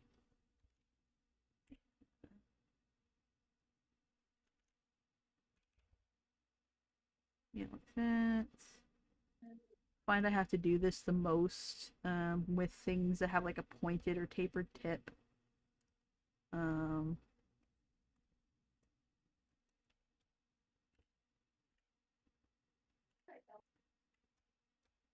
There is like a glow effect that you can use, but you have like a lot less control and you can't like go in and fix it up with like paints. So I started using this. I only really use the glow layer effect if I'm like doing text or like shape, like if I'm using vectors.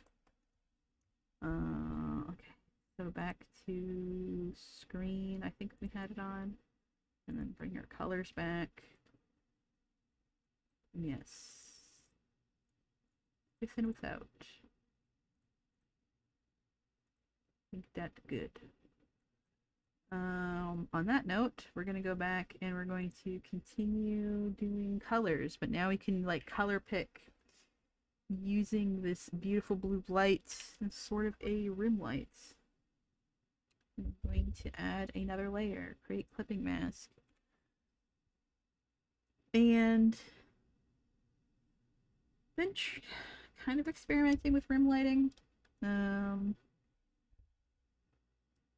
You know what? Actually, I don't want that clipped on there.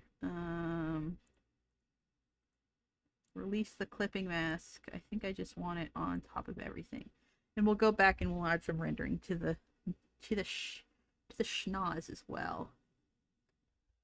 But we'll just go in and I'm gonna grab this color. And we're gonna change. I know it looks intense right now. Trust the process, guys. We're just getting some lines down and we'll fix it, I promise.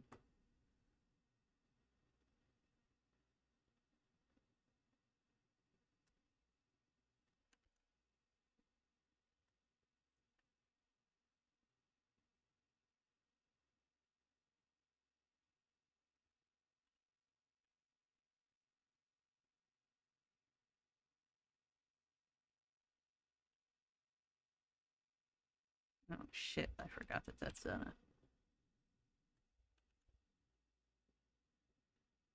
opacity low.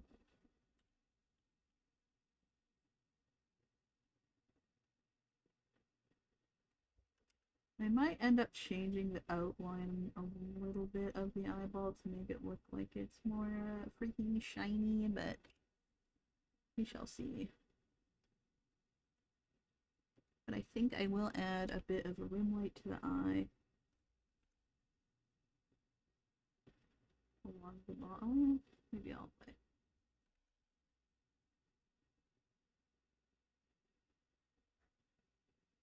Okay.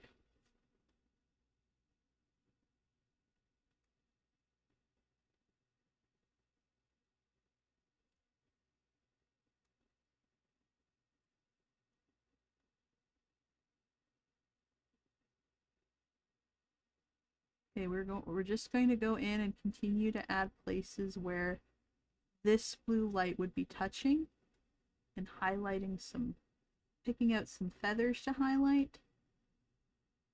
So you'd be facing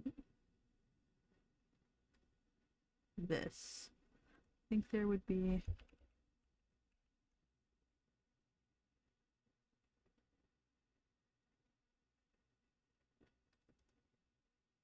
some of here as well.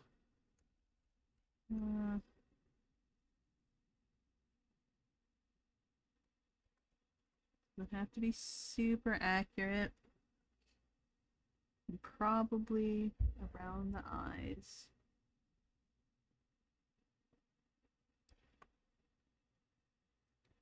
Okay. So the first thing we're going to do is we're going to duplicate that layer. We're going to go filter, blur, Gaussian blur once again. Not quite as much.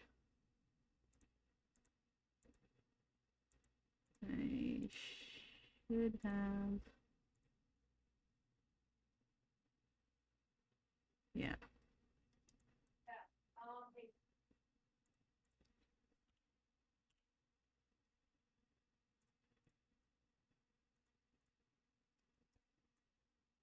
Yeah, I think that's good. I'm starting to like feel like I'm not sure how much this is actually imitating like a Disney style, but I'm thinking that the beak is going to be a big selling point. They make beaks very shiny over at Disney, I find. With like a wicked... Anyway, you'll see. Okay, so we're going to loop, create clipping mask. I think I do like the intensity of this, but we can play with that if we want to. But for now, I'm going to keep it right there. I think I like it like that. Anyway, so for the bird beak, another very, what they tend to do is they do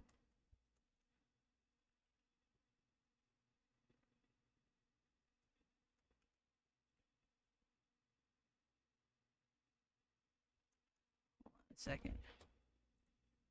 Let me look at some bird beaks just so that I not feel like I'm not going crazy.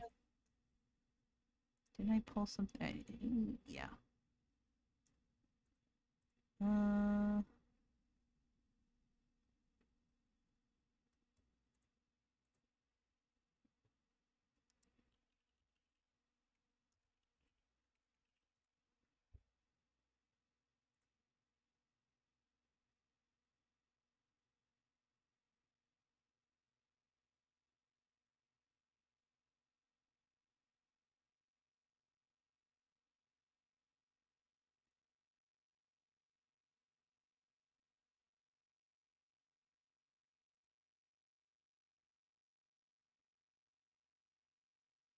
Looking at how they rendered it onto a couple pieces of art.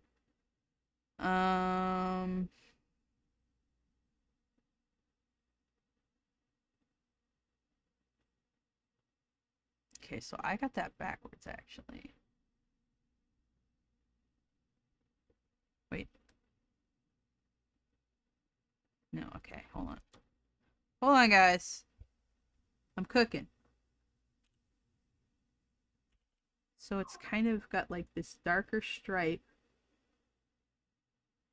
in the middle. They kind of have.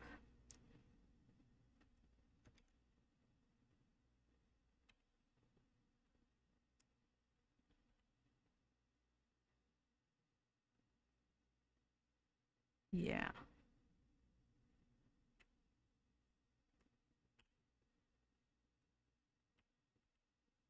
Shape that a little bit more.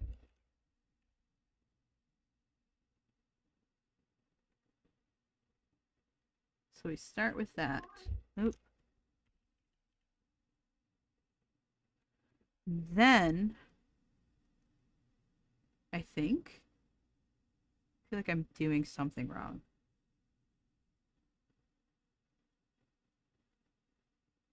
Okay, hold on. Da-da-da. It goes medium, light, medium. Or kind of like a medium, light, dark. Medium. And then there's like the light stripe and then like the hard. Yeah, I'm overthinking this. No, we're good. And then they've got like another. Yeah, like that.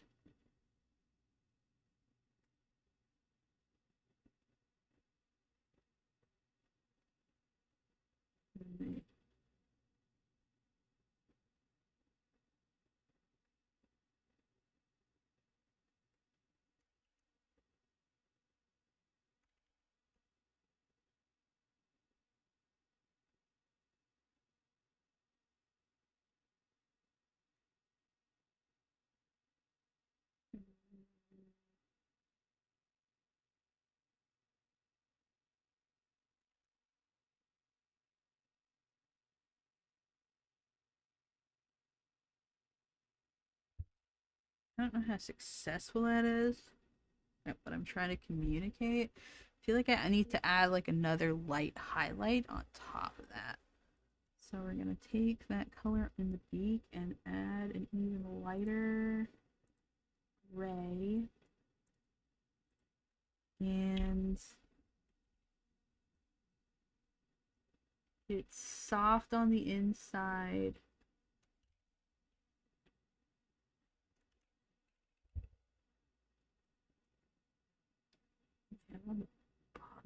I think that might be a bin where I fucked up a little bit.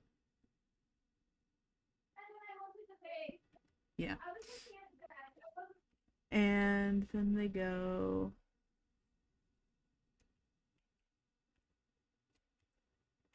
That should be clipped onto the mask. And then we should be able to come in and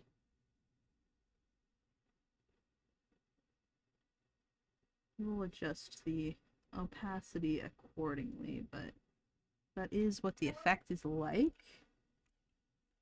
Probably just soften it up on the edges here.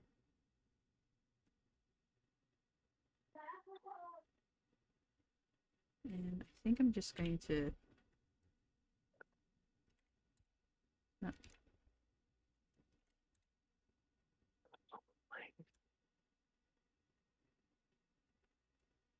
yeah, we'll delete that. Yeah, that's kind of how the effect looks that I'm looking at. I think I want to redo it a little bit though. But yeah, I think this is a better way to do the effect instead of going from, yeah. Okay. Clipping mask.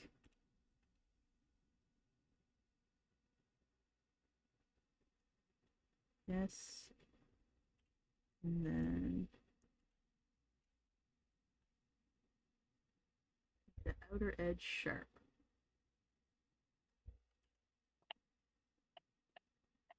Yeah.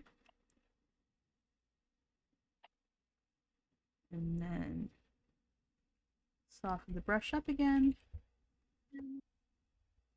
Yeah. And that's kind of how they do that effect. Oh, and they kind of have this a little bit softened too. So that's kind of how they do that effect. And then we'll come in and I think, yeah, this is the shadow. And they had...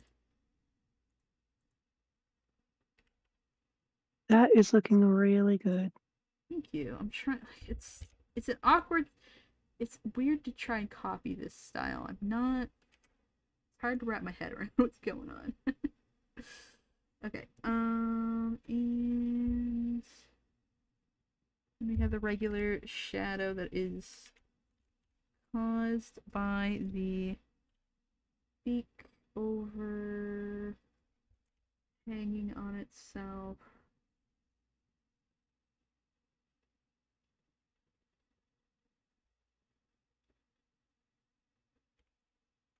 All right. Yes, I think that effect ended up working out. Yeah, that's exactly what I wanted. Took a little bit of work to get there. I think I would it be better if there was like a bit of blue, because we can now that we have it, we can change the color a little bit. And I think I want to add a bit of blueness, but not that much blueness. Maybe at 50%? No. Try 20? Yes. I think that's exactly what we want. Perfect. And then we're gonna go, I think, honestly, I think that I'm done. You know what? No. We're almost done. But I need to add some more rim lighting. And I'll kind of have that in the direction facing to the right, I think. I'll come back in and I'll add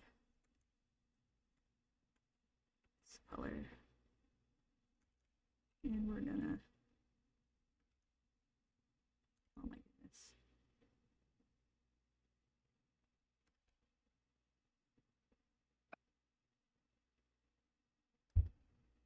It's all these little details that make style imitation, that really make it, that really sell it, is all those little details. And I'm not saying that this is perfect. It absolutely isn't. But these are the things that help while you're doing style imitation. Don't skip out on the details, because those are really what sell the style. And not just Disney, but anything. Like Steven Universe, they do a lot of colored lines, but only sometimes. And the way they handle shape language and the little rendering details really sells that. And again, like I said, this isn't perfect, but I am liking the direction a lot. I think I zoomed in way too far.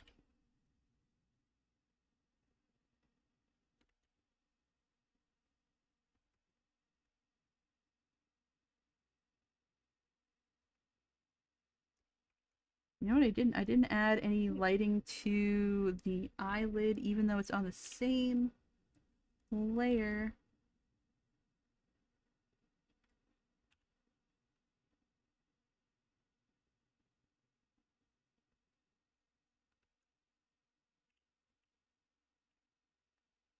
As a beak.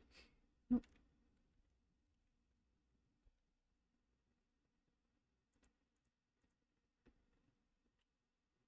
I think I'll just add like a little stripe right there. The second one. And then blend it a little bit. Okay. I'm just about done. We're just going to go on to the line art now. And add a few more color variation.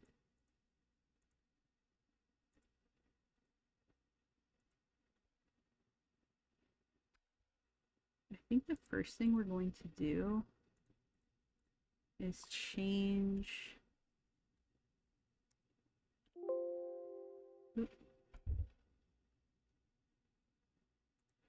the outline to be brighter blue.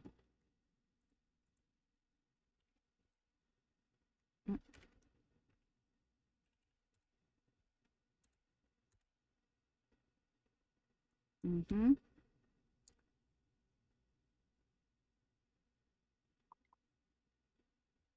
And then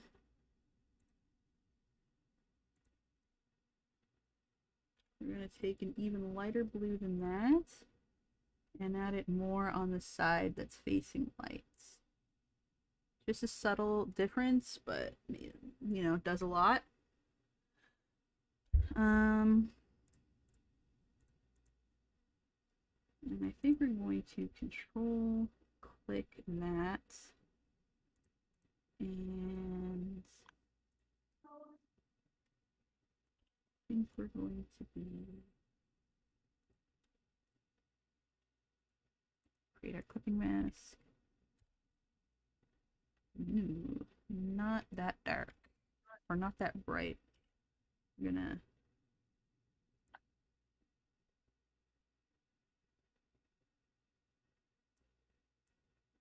be a bit more saturated. Yeah. Okay. Cool.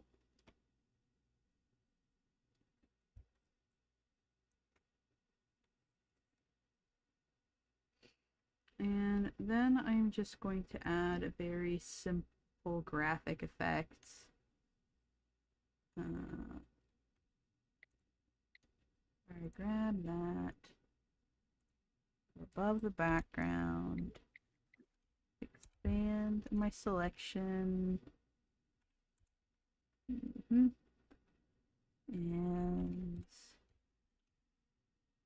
gonna go to screen.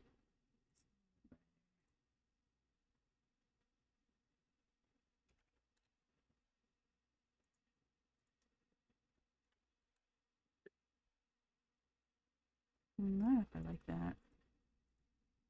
I want a bit of an outline. Maybe a really saturated one would be good. More indigo one. Not quite that saturated.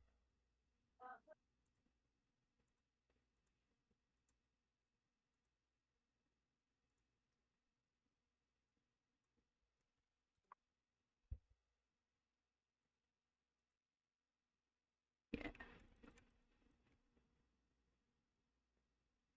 And then I think perhaps I will go in with my mask once again. And I'll erase that highlight near the bottom. Just keep it near the top. Okay. I think we're done here. That is... Spent a lot of time on it for what kind of looks like a more simple character art, but that is Azrael's crow form. All done and dusted. No music tonight? Oh, I could put on some music. Let's put on some music. Let's put on the Animal Crossing. New Leaf. Let's go 11 p.m. because that's a banger.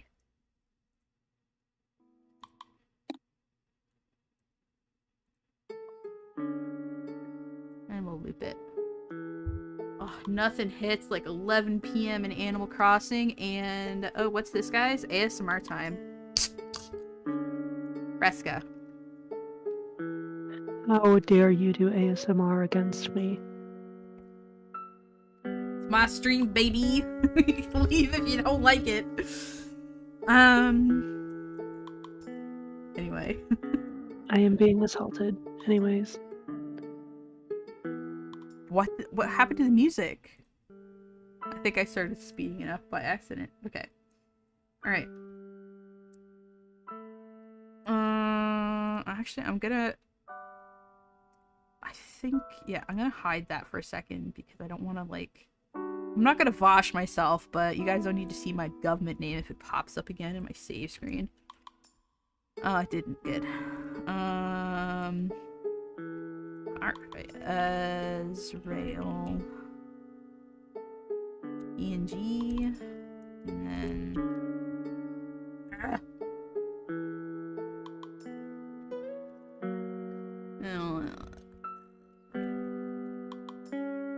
Photoshop documents as well. Close that.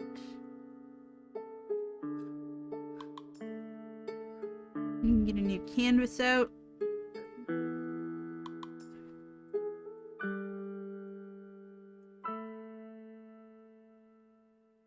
And then I'll bring that window back. Yippee! How dare you not share the cold one with the boys? That was me sharing the cold one with the boys.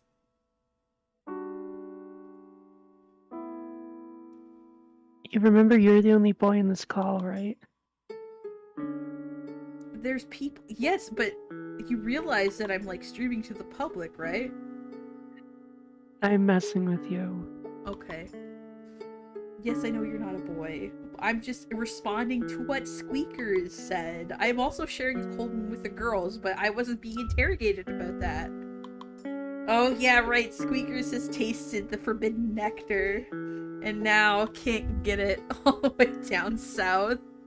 Squeakers was not visiting me, visiting somebody else in a different part of Canada. But Squeakers came to Canada a couple months ago and tasted Fresca, and he can never go back to a life without Fresca, but at the same time they don't sell it in the States, so... Aw, man. It really sucks, doesn't it? Okay, where's my freaking wheel? Where did my wheel go? Let's go. Yoink. Here's my wheel. Let's open up my art fight randomizer style. What kind of art are we doing next?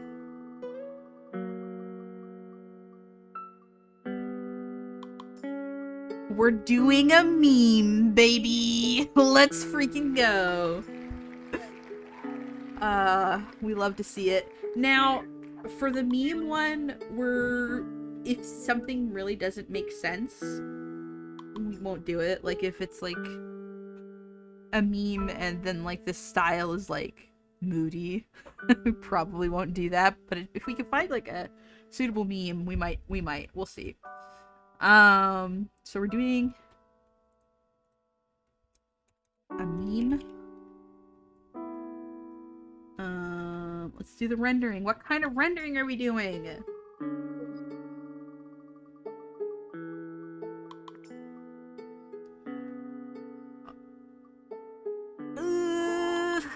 I don't want to do that again. I'm respinning because we already did. We're gonna try not to do too many repeats. Full color. Okay, full color meme.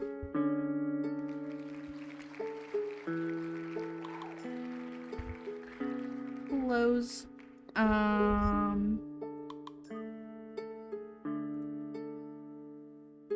Subject. What kind of character?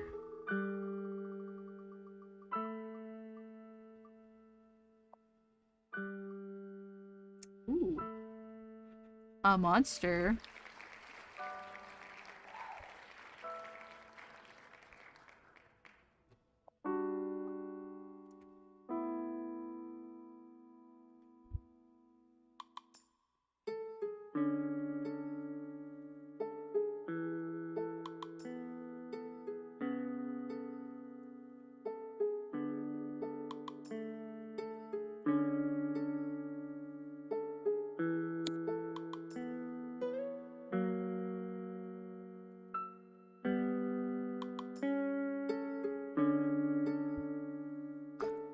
Alright. Close. We're going to next to the wild card. So this is the thing that makes it kind of funky.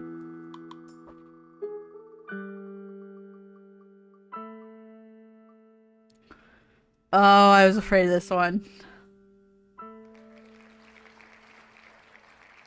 Animated.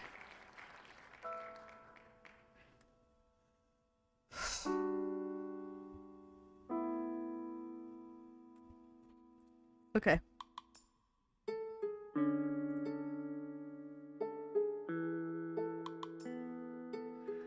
Alright.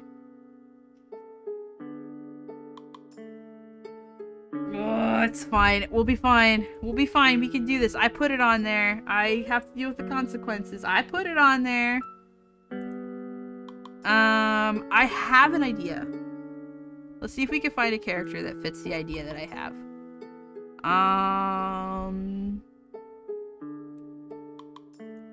I'm gonna start near the bottom.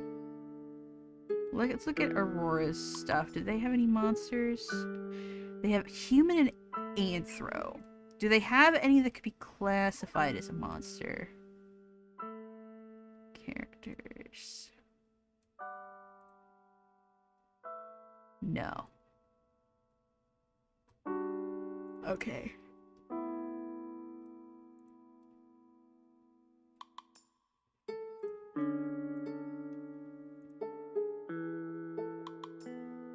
Oh, this little guy.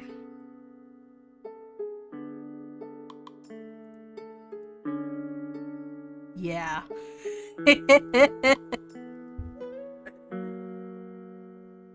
I found one. It's this guy. Mango, if you're watching, I'm gonna do something real funny.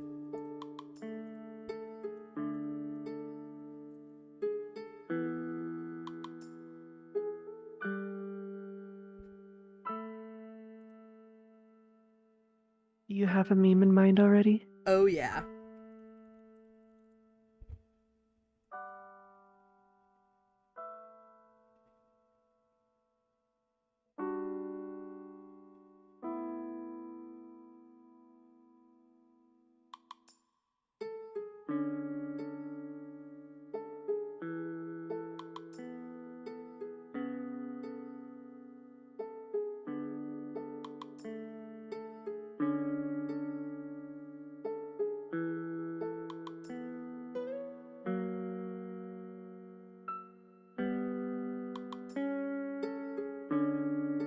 Alright, let's throw this little wormy guy. And this will be a friendly fire, by the way. Hold on. So I am allowed alternate outfits and colors. Character interactions. I'm not allowed to change skin color, hair types, or body types of my characters. Anything that is against our fight rules. Okay. I don't think that'll be an issue here. It will be very silly, though. And I'm sorry, Mango. But I hope you like it. I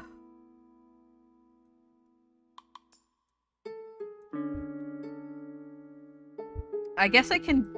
Should I reveal what the meme I'm thinking is? Or should I, like, wait for you... Or should I draw it and let you guys guess? I feel like drawing it and letting you guys guess which meme it is before I add, like, the text in. You should let us guess. That would be very fun. Yeah, okay.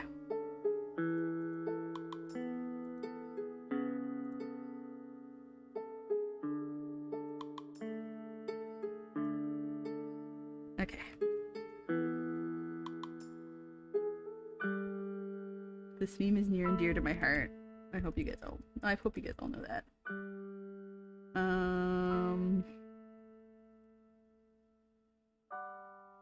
So I'm just gonna sketch it out for now. And I think I know how I'm gonna animate it.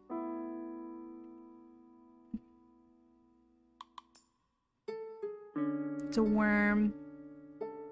He's not really a worm. He's like a serpent of some kind. Anyway. So we need... to make it a little bit squatter.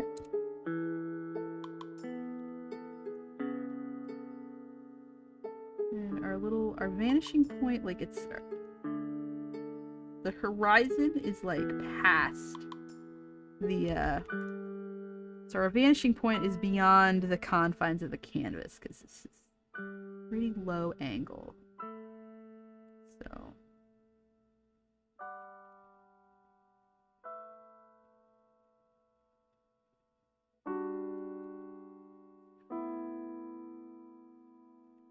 I think it was funnier if it's... This is a pretty flexible meme.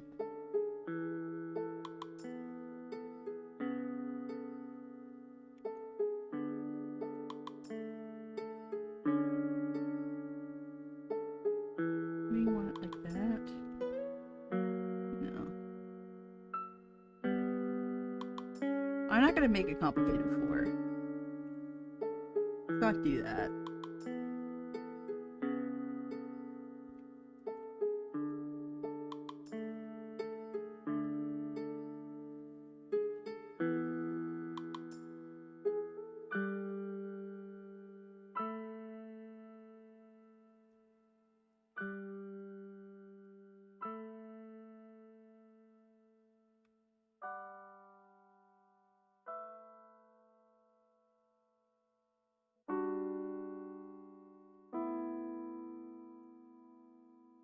Oh my god.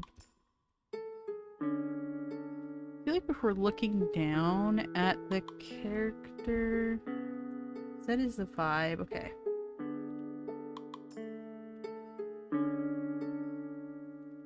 Oh my god.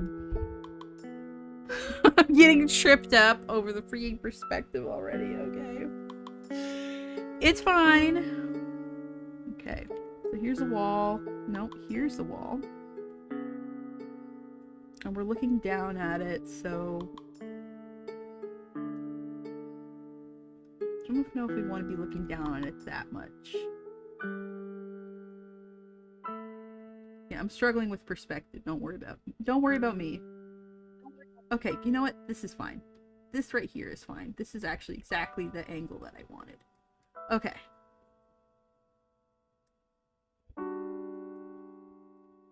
Took me a couple tries. Alright. Not perfect, but it's okay. But yeah, that looks right. Do the door frame and the trim. We don't actually need this line. Or maybe let's keep it there for a second. Yeah.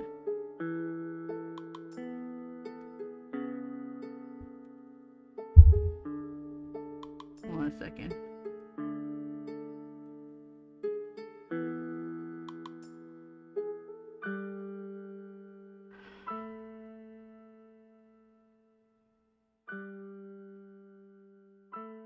I feel like this is not correct. I feel like no, this isn't correct. I'm doing this backwards. I think the point of this meme is that it's stupidly imposing for stupid reasons, even though it's stupid. Yeah, so we want it...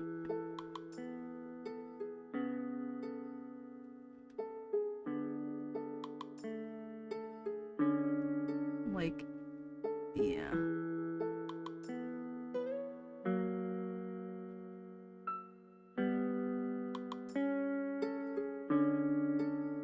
Yeah, maybe I do want some more height on this piece. Yeah. I don't know what I was thinking, because the original is kind of weirdly long. Like the picture, like the canvas is weirdly long for no reason.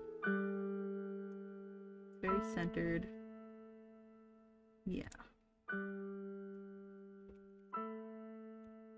You like it?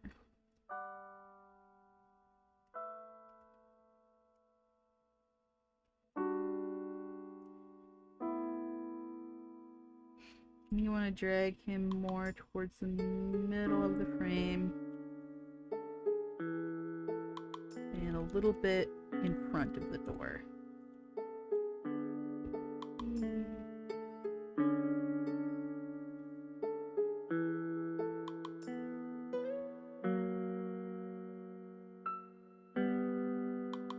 This is just a sketch. Don't mind me. Also, I know it looks kind of goofy, but it's kind of the point. Is this Mom Says It's My Turn on the Xbox? Close.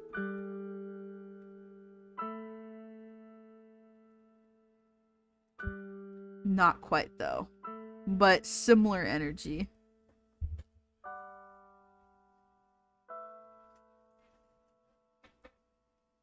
Ah, there's a weird fucking cat outside. We're getting close on energy. I feel like the lighting Do you is have gonna... games on your phone? Close. Again, very similar on the energy. I feel like the lighting is what's gonna make this.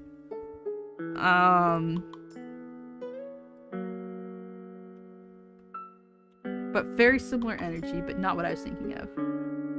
Alright. First, we are going to do the very limited environments. Why did it do that? Fuck out of here.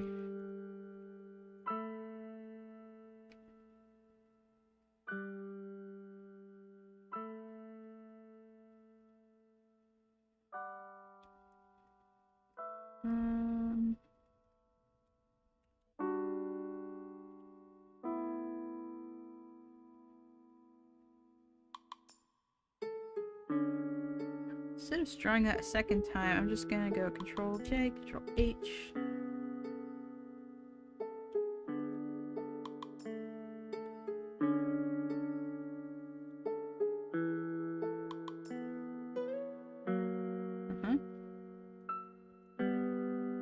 And then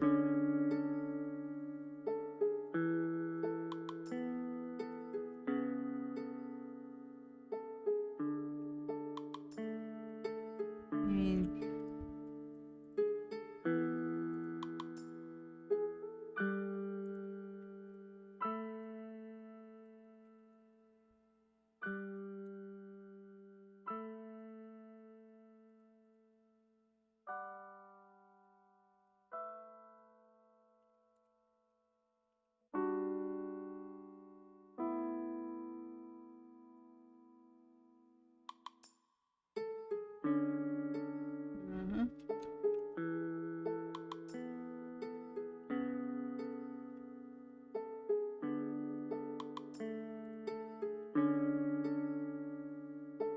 okay. And then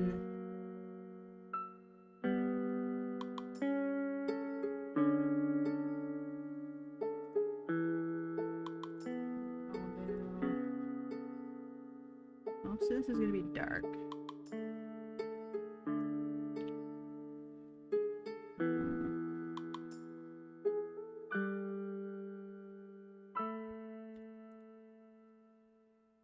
Yeah. But then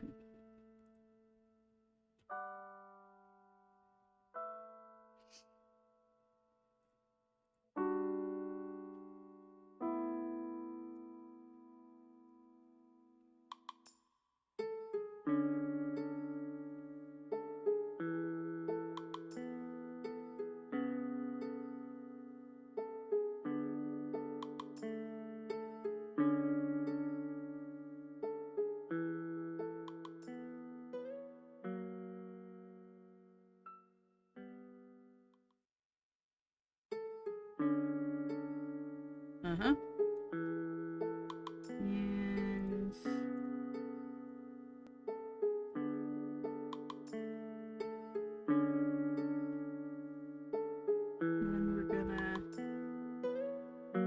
I think, yeah.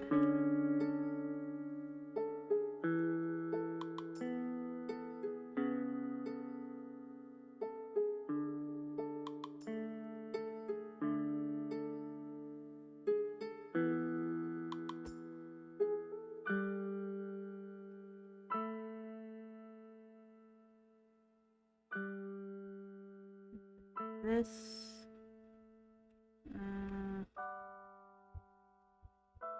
we'll go, yeah.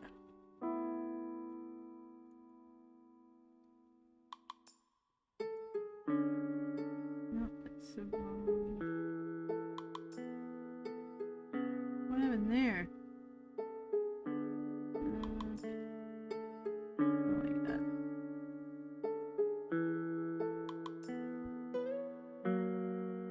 Oh my god. I'm struggling with this for no reason. Yeah, okay.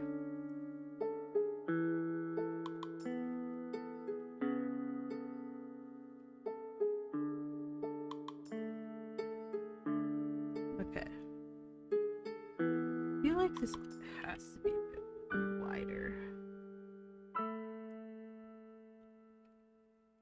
The ray of light. And wider still.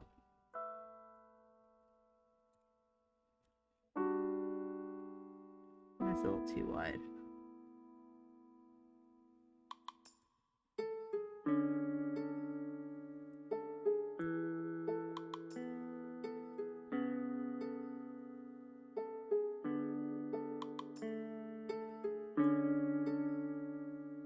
Okay. This is the environment so far. Anybody know what it... Yes! Yes! Squeakers and Paige. It's Mom, I Threw Up. Mom, I flew up. Now that I can actually see it. It's absolutely what it was. What it is, I mean.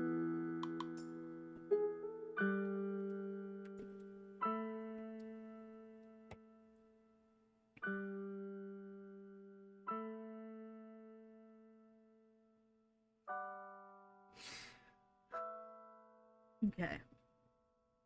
So, my thought is to just very simply have him do a little scrunch.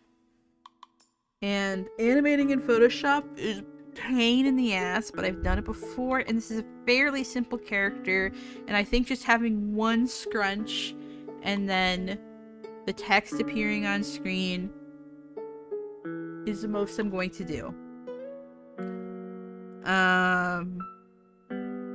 Packaging that up into a little animated GIF is another question. It's frustrating to do that in Photoshop.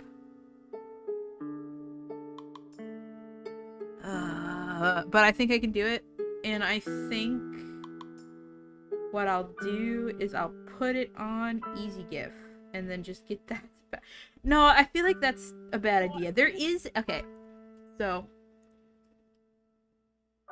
There is an animation.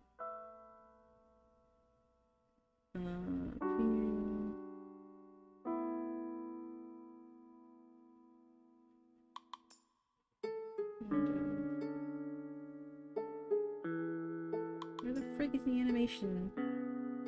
Not actions. Timeline, there we go.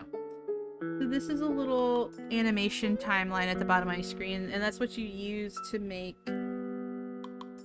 animations to Photoshop. And it's a little bit annoying. You kind of got to do it layer by layer, but yeah, I think we can do it that way, and then we can more easily. Yeah. Create video timeline. Okay. Perfect. So it's a little, yeah, it's gonna be a little bit frustrating to work with. Click the video icon to add media to track. Drag two combined.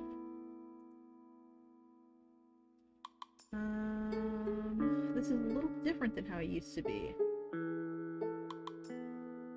But we'll basically animate by making some layers visible and some layers not, and that way we can test out the timing of the animation and see if we need to add any in-betweens or adjust placement while we're drawing. But for the most part, we don't have to worry about any of that right now. So I'm just gonna go window and then hide timeline because I don't care right now. We're just gonna get this down as layers first. So we're just gonna have him scrunch and appear on screen, and then Mom, I Threw Up appears, and that'll be it. It's very simple. Full color animation, diabolical, but it's fine because we can apply most of the same principles we know from what I talked about before with masking to make it a little bit easier. We are essentially... Basically, the only two things that we want to affect are going to be what's in that doorway, and then we're going to want a shadow to appear on the floor, because that's part of the memes, and it stands with light behind it casting, and the front is very dark. And we'll probably do, like, very dark colors on the character itself, to make it look like it's in shadow, like from the front, because all the light's coming from the back. And then we'll add like a rim light of the true colors, but maybe a bit warmer since the light is kind of yellowy. I think that's how we'll do it. And I did layer this in such a way. Ooh, I just realized how yeah. So how I might do the shadow.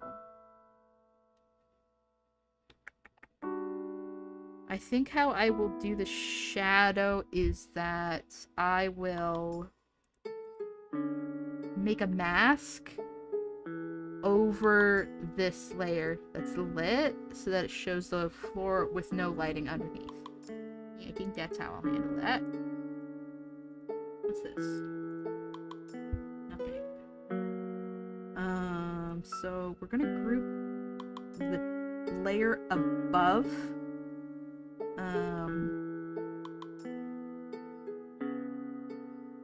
everything we're going to animate. That's going to be, this layer goes over our animated thing, and then everything else is the background, and that'll go behind. So we'll go foreground, and I mean, I'm using the floor, but don't worry about it. This is just how we handle it. So, and then pretty much everything we animate. Oh, I feel like making it a mask might be stupid.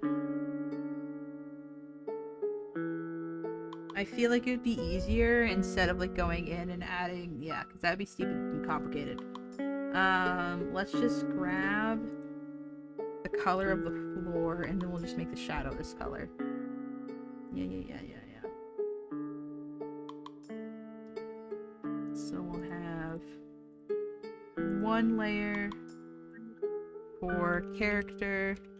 Oh, we'll just say mango. And then we'll have another group for mango shadow. And I will go ahead and I'll just throw one layer in, and so that way we don't have to actually go back in and play with this. We kind of want the shadow to look like that, right?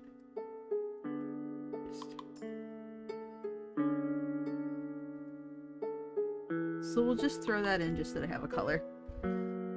But that's what the shadow will look like. We have to draw our mango. So I'm gonna hide. And we'll draw the final frame. And I think that... Hold on. I'm gonna look at... Because I think it'd be funny if I made him move like an inchworm. Inchworm animation. Images. I think that we can probably get away with only 2 frames.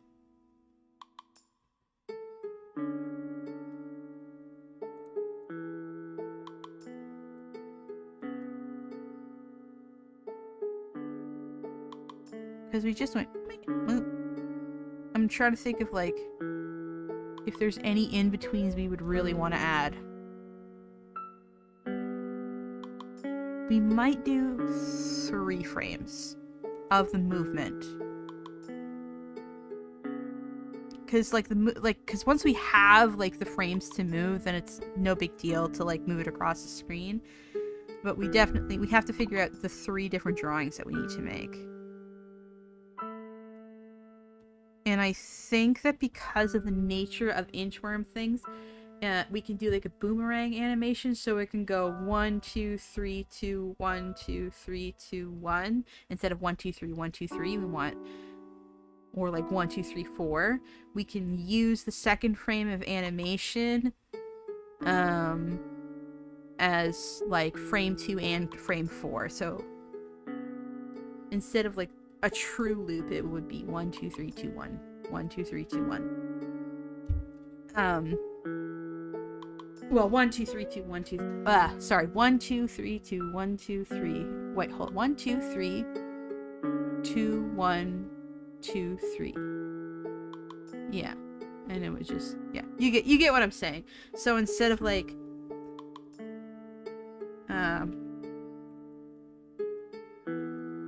it's called a boomerang because it goes back and forth.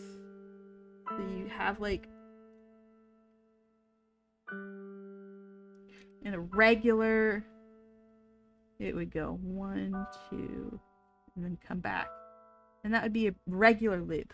But a boomerang loop, or like a boomerang would go bop, bop, bop, bop, and then start.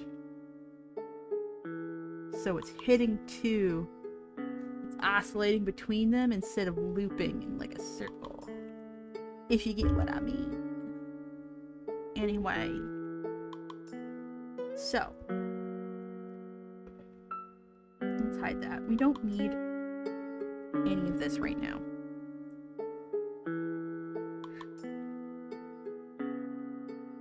Slightly darker color.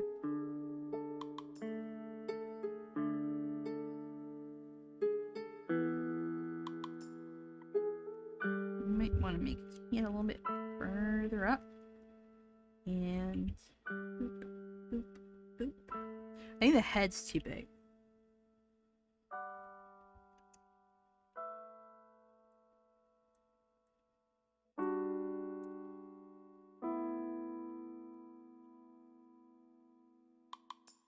Animations are worth a lot of points in art fights, so I'm excited.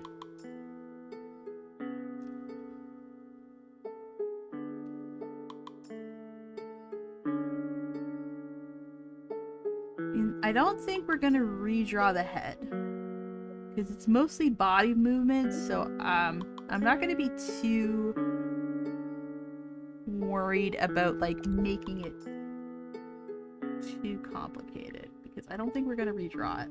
We're probably gonna keep the head the same, but I think the rest of the body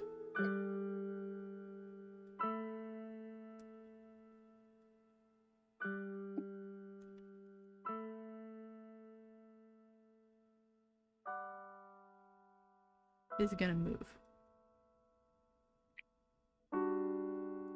And it's got like this kind of like the meme, it's got like this weird like A-frame pose.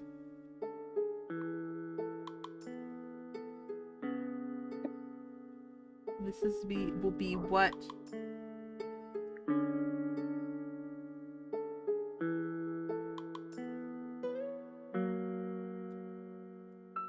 our last frame lands on. Actually, hold on. I'm gonna cheat. Need that arm. I'm just gonna copy it.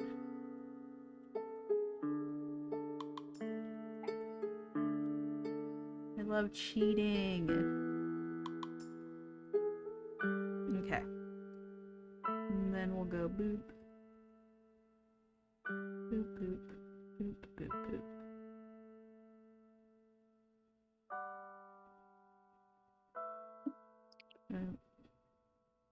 We will draw the whole guy.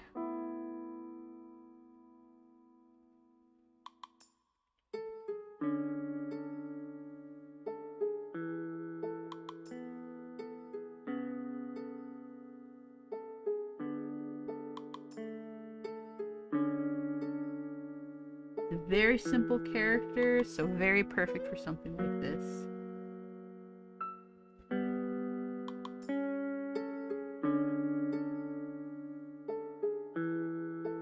This character called Mango, did you know that it's actually like an eggplant of some kind? I didn't know if you know that, Mango. What character are we drawing? We're drawing Mango Seed's little eggplant snake. I don't really know what it is, but it's a great character design. Let's see if I can pull it up again.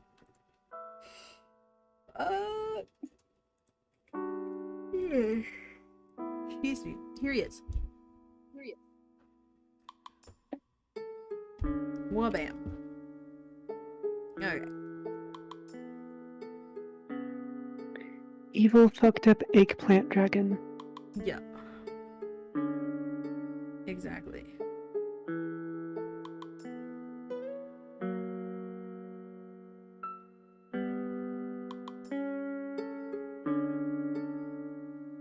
Okay. So that's our end pose. We need a scrunched up one, and then we need one in between that, I think. And that will be fine. So we'll just leave that as a sketch. And now we have to do another sketch on top of it where he's all scrunched.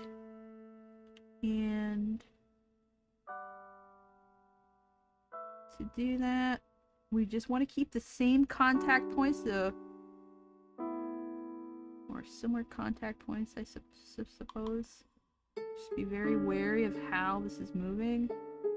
I guess that he'd be dragging his tail, so he'd probably have like the same contact point in the front, and then his tail would shorten, would basically be how that works. But I think he'd still scrunch up his front a little bit. And then have that go down.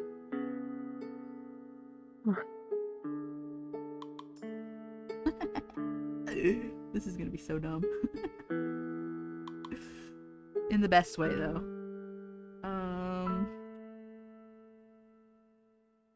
I probably could have done... probably could have made this a lot easier on myself and done, like, a different kind of animation than, like, a movement animation. But, you know, since when do I make things easy on myself? You just saw me, like...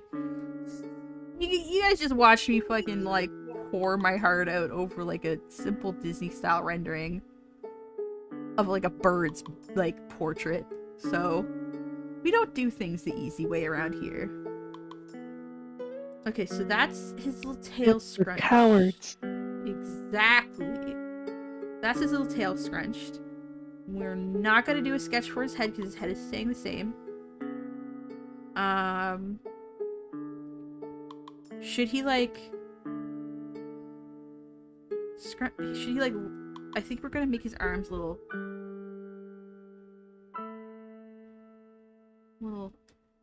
kind of...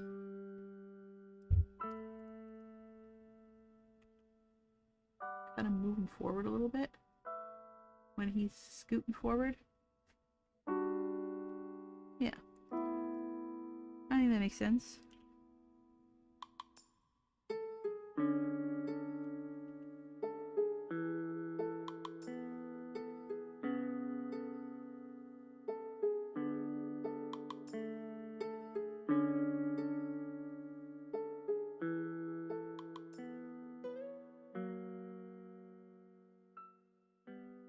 And I think I'll arch his belly out a little bit.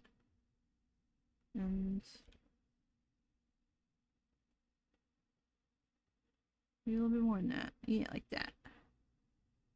No, the Animal Crossing moving again, and I need to start it over again. Oh, it did start over again, but for some reason I can't hear it.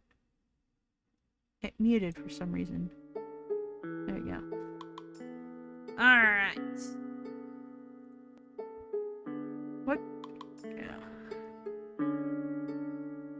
Okay.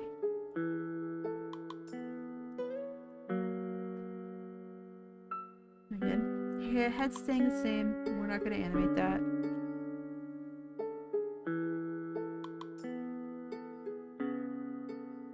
Perfect. Now, what little time I did spend professionally animating, because I've animated a couple projects, I don't do it very often, outside of little effects like what you see in my logo, which is just like a little glint, which is very easy to do. I could do it in Premiere. I didn't even have to do it in like an animation program or in Photoshop.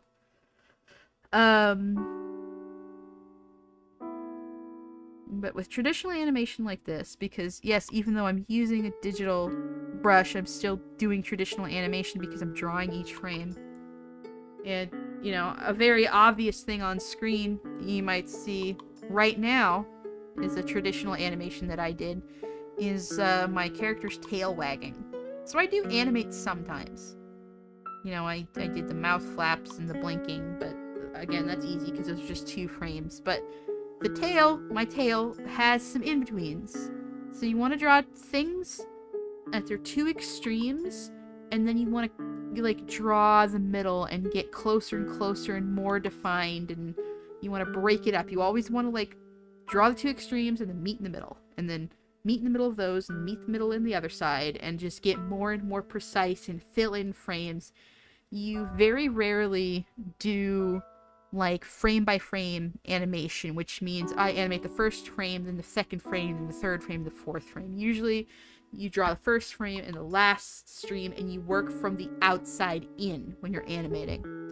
Is the best advice I can give you.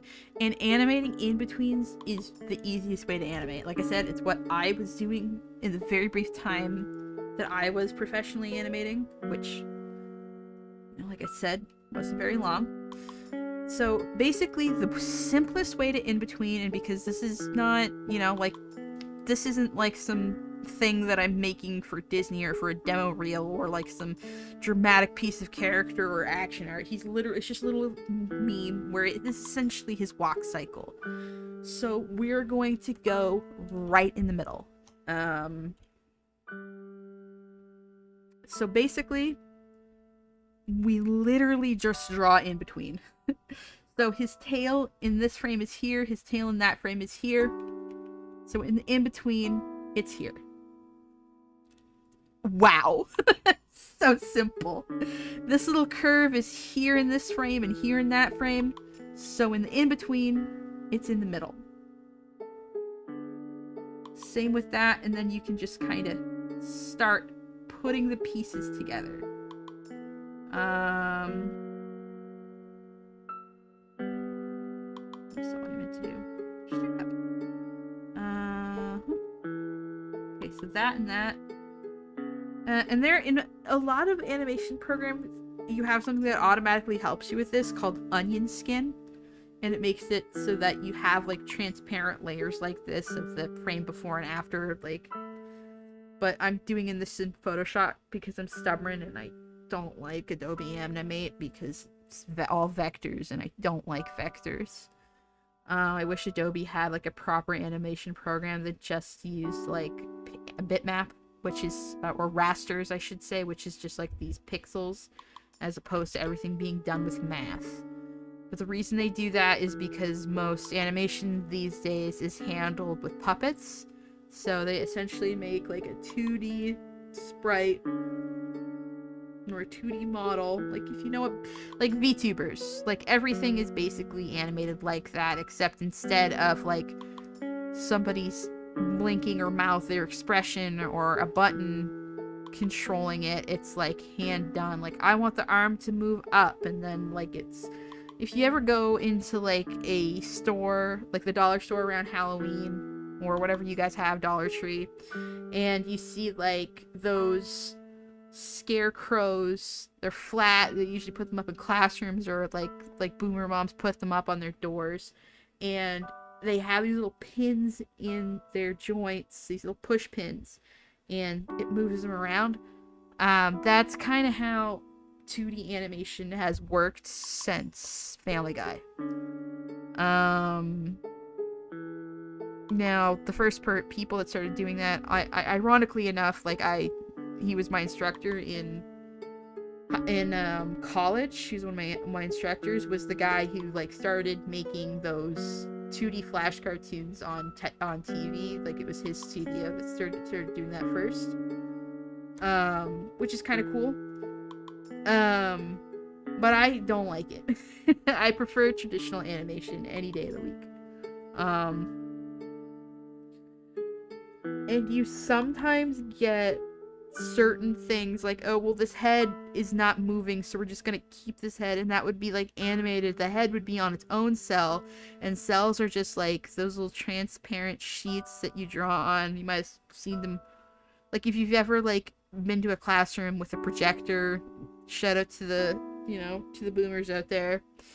And they have those like clear pieces of paper with like something printed on them, and they put it on and it shines the light through it, and you see the Yeah, it's that, and they paint, and those are they have something that's like those, but like a little bit more sturdy and receptive to paint and ink, and those are cells. And if they're doing an animation where they know that, okay, well, the head's not changing at all in this animation, but it is a walk cycle, but the head is just bouncing up and down, what they might do is they might animate the rest of the body on one cell and then take the head, put it on another cell, and then layer one on top of the other, and then just move the head up and down with the walk cycle, but not actually redraw the head over and over again because the head's not moving. Or they do that a lot for lip syncing, where like they'll put a character's mouth on a different cell. Not always. Better quality animations have always, like, you see the jaw moving up and down, but they might put like the lower half of the face on its own cell so you can see the jaw moving up and down and the mouth opening and closing, but the rest of the head stays pretty still. So you do see a little bit of manual movement of a pre-drawn piece of whatever, but for the most part, if something is moving significantly, it'll be hand-drawn every frame. And I just prefer that kind of animation myself. But anyway.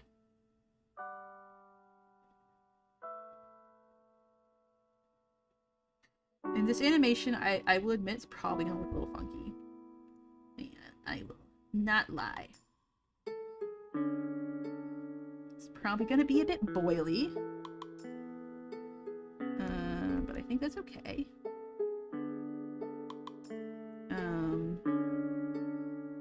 As said, I don't do a lot of animation these days. And Photoshop is not the best thing to animate in, because it's hard for me to like do a play-by-play as I'm drawing. It'll be able to help me figure it out. I think later when I'm putting the finishing touches, but it's more challenging to do it at this stage.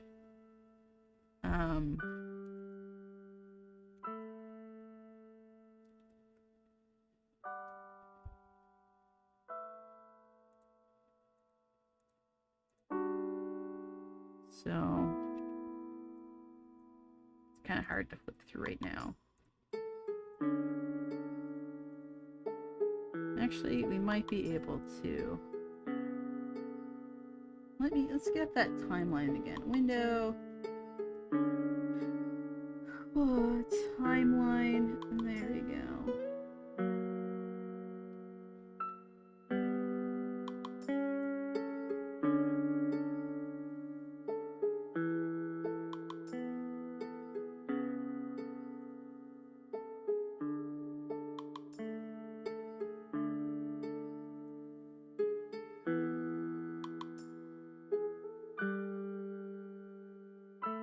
Yeah, this is a little bit different.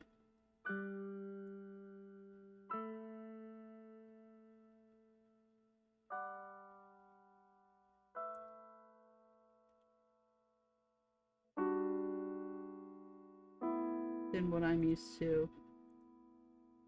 I'm a little scared. Uh-oh. Oh, hold on a second. What?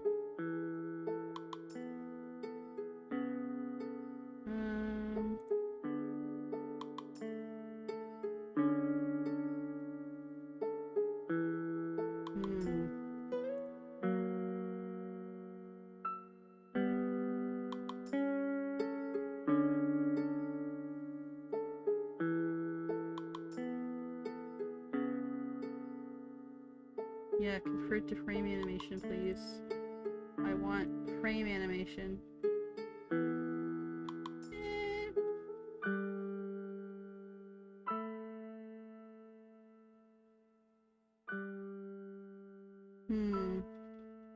I don't like this. This is not the kind that I'm used to.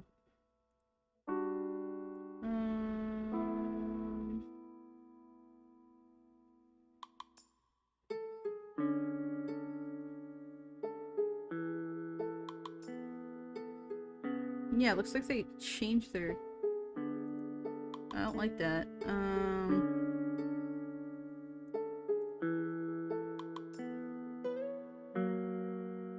Okay.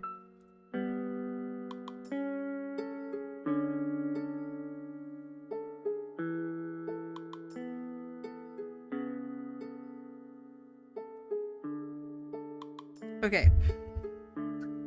Slightly new plan. I'm going to edit the 3 frames, and I'm going to bring the assets into Premiere, and we'll move them around that way. Because this is Greek to me. This is all Greek to me. This is different than what I've used before in the past. They've redone their animation thing. Fuck you, Adobe, for always changing shit on me. But I think we should be okay. Just making these 3 frames. What? Okay, yeah, nobody's actually... I'm sorry, I keep on looking back to chat to see what people are saying. Nothing, because nobody loves me, but that's okay. I'm used to it. I don't know, I sounded so cunty, I'm sorry. Okay. Let's just get I was about to say, if nobody loves you, we wouldn't be here. Aww. But yeah, it felt like maybe people had left. Okay, no, I'm good. I'm just joking. I'm having an interesting week.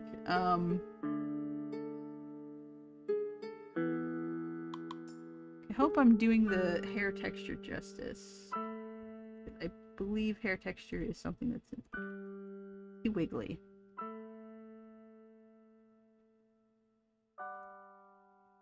Oh my goodness. It's so sad. Alexa, play Despacito.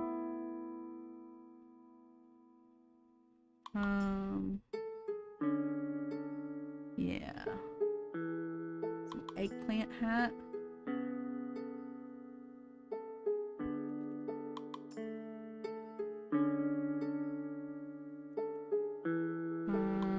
Yeah. Girl there.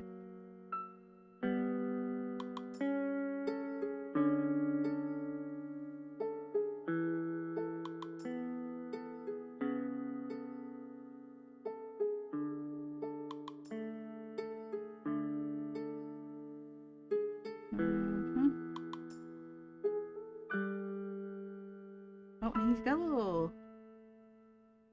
I don't know what those are. But he's got them. Are they like fins or gills or something? I don't know.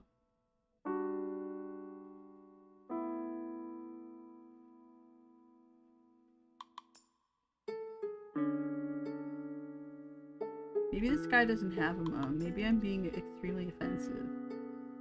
So like an orphan. I'm sorry. I don't know why I'm so out of pocket right now. Like, I don't know where this Who is says coming they from. deserve rights? Oh my god.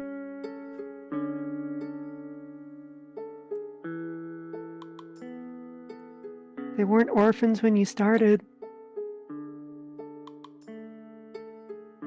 You need to chill. What the fuck? You need to chill. Okay.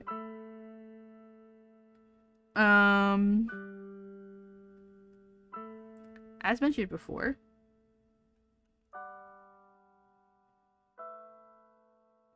the head is kind of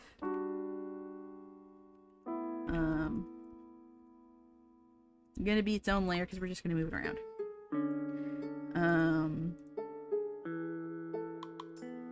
So that's the head.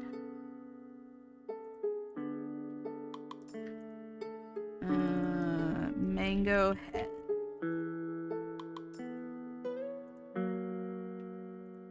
Then we're gonna go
thing.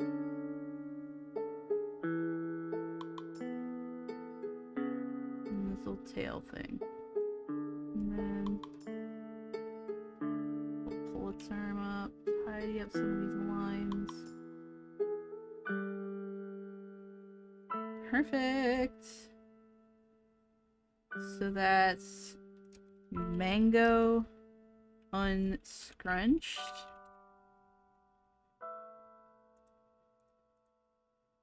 And let's do him at his most scrunchiest.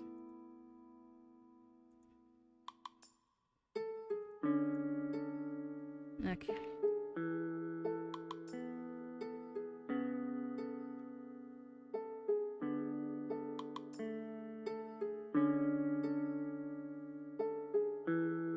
Oh, that was a good line.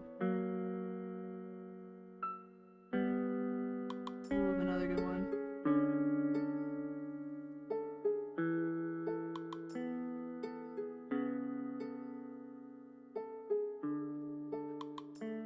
When you're animating, understanding 3D space, because I'm doing a bit of a rotation here between this hand and this hand. It's a very simple hand, but it's kind of going out from in, so I can't just like draw like a between of that exactly. I have to draw it turning, so I have to draw it at that like 3/4 angle almost. And again, it's a very simple shape, but like understanding 3D space and how things move in 3D space is really important for when it comes time to animate.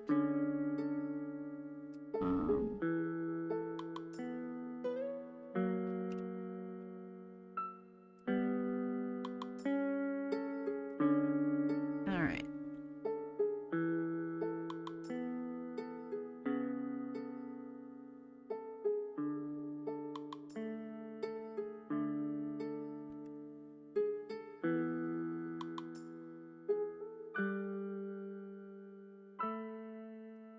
One thing I am going to do, I'm going to take this little tail, because it's such a distinct shape, and I'm going to go,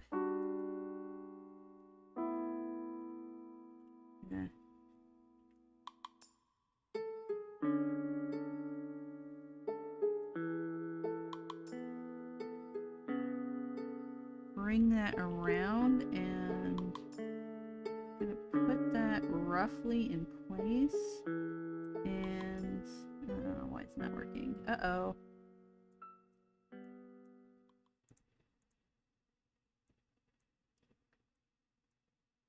One second. I'm having similar issues that I've had before with Photoshop. Why is it only now? I'm starting to... Is it OBS that's making Photoshop do this? What the heck? Hold on a second, guys. Boop.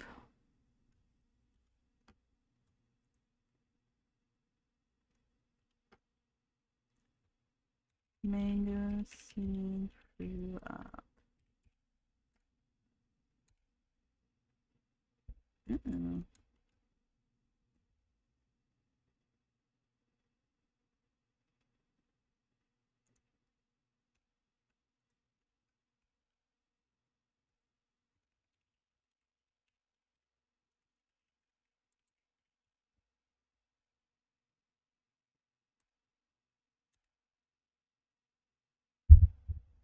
Oh my god.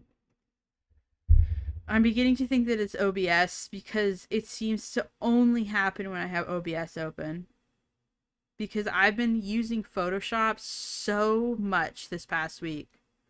And it's only when I'm streaming my art that I start to have this issue where I can't use the transform tool and I can't save. And considering this is an animation, I'm really pissed about that. I'm hoping that autosave catches it. because I don't know what else to do. Because I've got so many different layers, and it's an animation. And I'm gonna be honest, guys, this makes me not want to draw. It makes me want to stop. Throwing a tantrum right now. And honestly, I think it's warranted. Okay.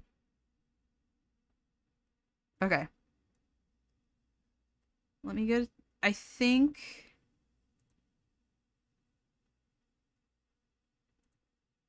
Okay. Let me go to Task Manager. I think if I close it, because I can't save it. It's just not working when I hit save. Alright, hold on. Let me edit my preferences and see. Okay. Task Manager will be my last ditch effort because I don't actually know if it will work. Performance. Why does it keep resetting? 18094.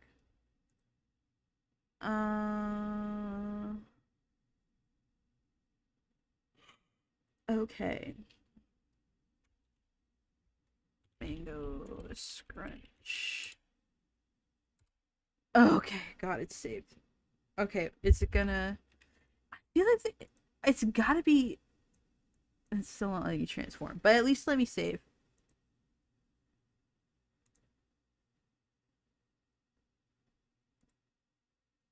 That's fine. Okay. Where is this going? In task.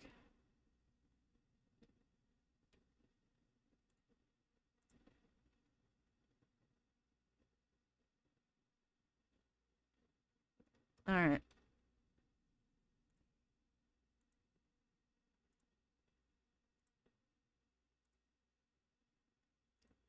Try to tidy up my RAM with the stop using my RAM button. Thank you, Advanced System Care.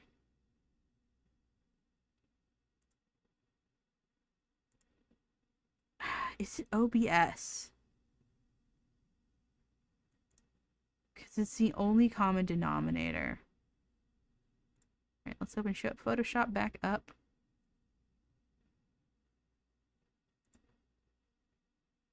No, I don't want to expose my government name. Open.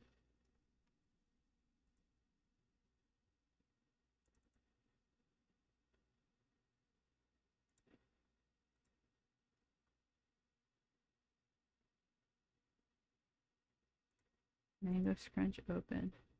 And it's not letting me open files.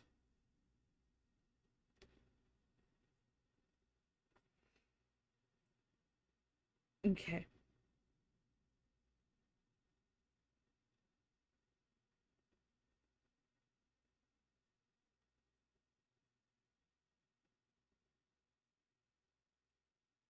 I don't know what to say. Kind of puts a damper on art streams if it'll just stop working while I'm streaming. Because like I said, I've been working all week in Photoshop and this issue hasn't popped up once. And the only time that it does is when I have OBS open and I'm streaming. And I don't know what could be happening where OBS is interfering with my ability to use Photoshop of all things, because they shouldn't even be talking to each other. I'm not even directly streaming the window. I'm streaming the whole screen, so it shouldn't even be talking to Photoshop. So I have no idea why it's doing that. I could see if it was just the transform tool, I could kind of see that. But it's not just a rendering issue. It's also like with saving files. I can't save files. I had to like go in and manually change my preferences and give it a bunch more memory than it had before I could even save. So is there like some sort of memory leak with OBS? Do I need to like reinstall it? I'll have to look into that, which is frustrating because I'll probably have to set up my... I think I can export it. I think I can export my setup, so that should be fine. But you know, it's frustrating. I'm very upset by that actually. I hate to say it, but I think I'm gonna have to cut it here. If you are here from the Art Fight website, I think I might try to do a couple fights, a couple attacks off stream. Which is a little annoying because I really wanted to share this with you guys, but I don't want to fall too behind and leave a bunch of people waiting for me to attack them back. So I'll try to get it, and I'll be honest with you, like when I do art streams, it's not just me sitting down and drawing. Like I'm also explaining to you guys my process. I'm talking to chat. I'm giving some tips and instructions. So a lot of times like if I sat down, I could probably, and the entire time that I was streaming, I started streaming about 3.5 hours ago. I could have probably have done 3 or 4 pieces by now, but I got finished one, and I started working on a second one. But I will finish the mango scrunch meme, and I'll put that up on artfight.net. So that'll go up probably sometime this weekend. I have some other stuff I need to work on, and I just don't want to fight with Photoshop again today. But I think at this point, yeah, it's very clearly OBS, because it only happens when OBS is on. And I'm not sure what that's about. But yeah, so I'll get some attacks up, I hope this weekend, between when I'm editing, to kind of give myself a bit of a break. And I don't have any other plans this weekend, just to work. Yeah, Photoshop, Paige, it's not Photoshop, it's OBS is eating Photoshop. I think there's some sort of memory leak, because it didn't let me save until I gave more memory to Photoshop. And it's not like a little bit of memory. It's like 18 gigabytes of memory in total is what I gave. Because I got 32 gigabytes of RAM. And that's a lot of RAM. Not most people, even people that stream, don't have that much. 32 gigabytes is a lot. Plus, I have a graphics card, like a separate graphics card, not an onboard one. So I've got a decent computer. It's some parts of it are quite old. Yeah, I don't know what that's about, and I'm really disappointed. I'll probably do some research and figure it out, and hopefully next week I can go back to streaming Art Fight. And this it's not just Art Fight this impacts for me, it's also like the Ko-Fi art streams that I do, because last Ko-Fi art stream we did, we were also experiencing this issue, I think. So yeah, that's kind of puts a damper on my streams and on my income, so I don't like that. OBS is kind of the only option I have right now. So yeah, sad boy. I guess I don't have much else to say other than that. I'm sorry for him. It's okay. It's okay. I'll be fine. Just chatting and explaining and figuring things out. Okay. Yeah, expect more attacks this weekend. And I'm gonna hop off chat and do my ending spiel.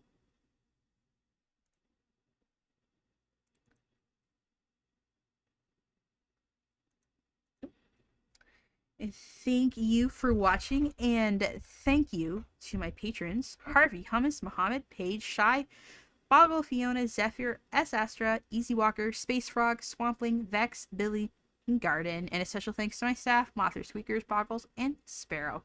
If you would like to support me on Patreon, you can find a link in the description down below. It'll give you access to my Discord for as little as $1 a month. There's also some cool perks such as gaining access to my Minecraft server, and at certain donation levels, you also get your name in the credits.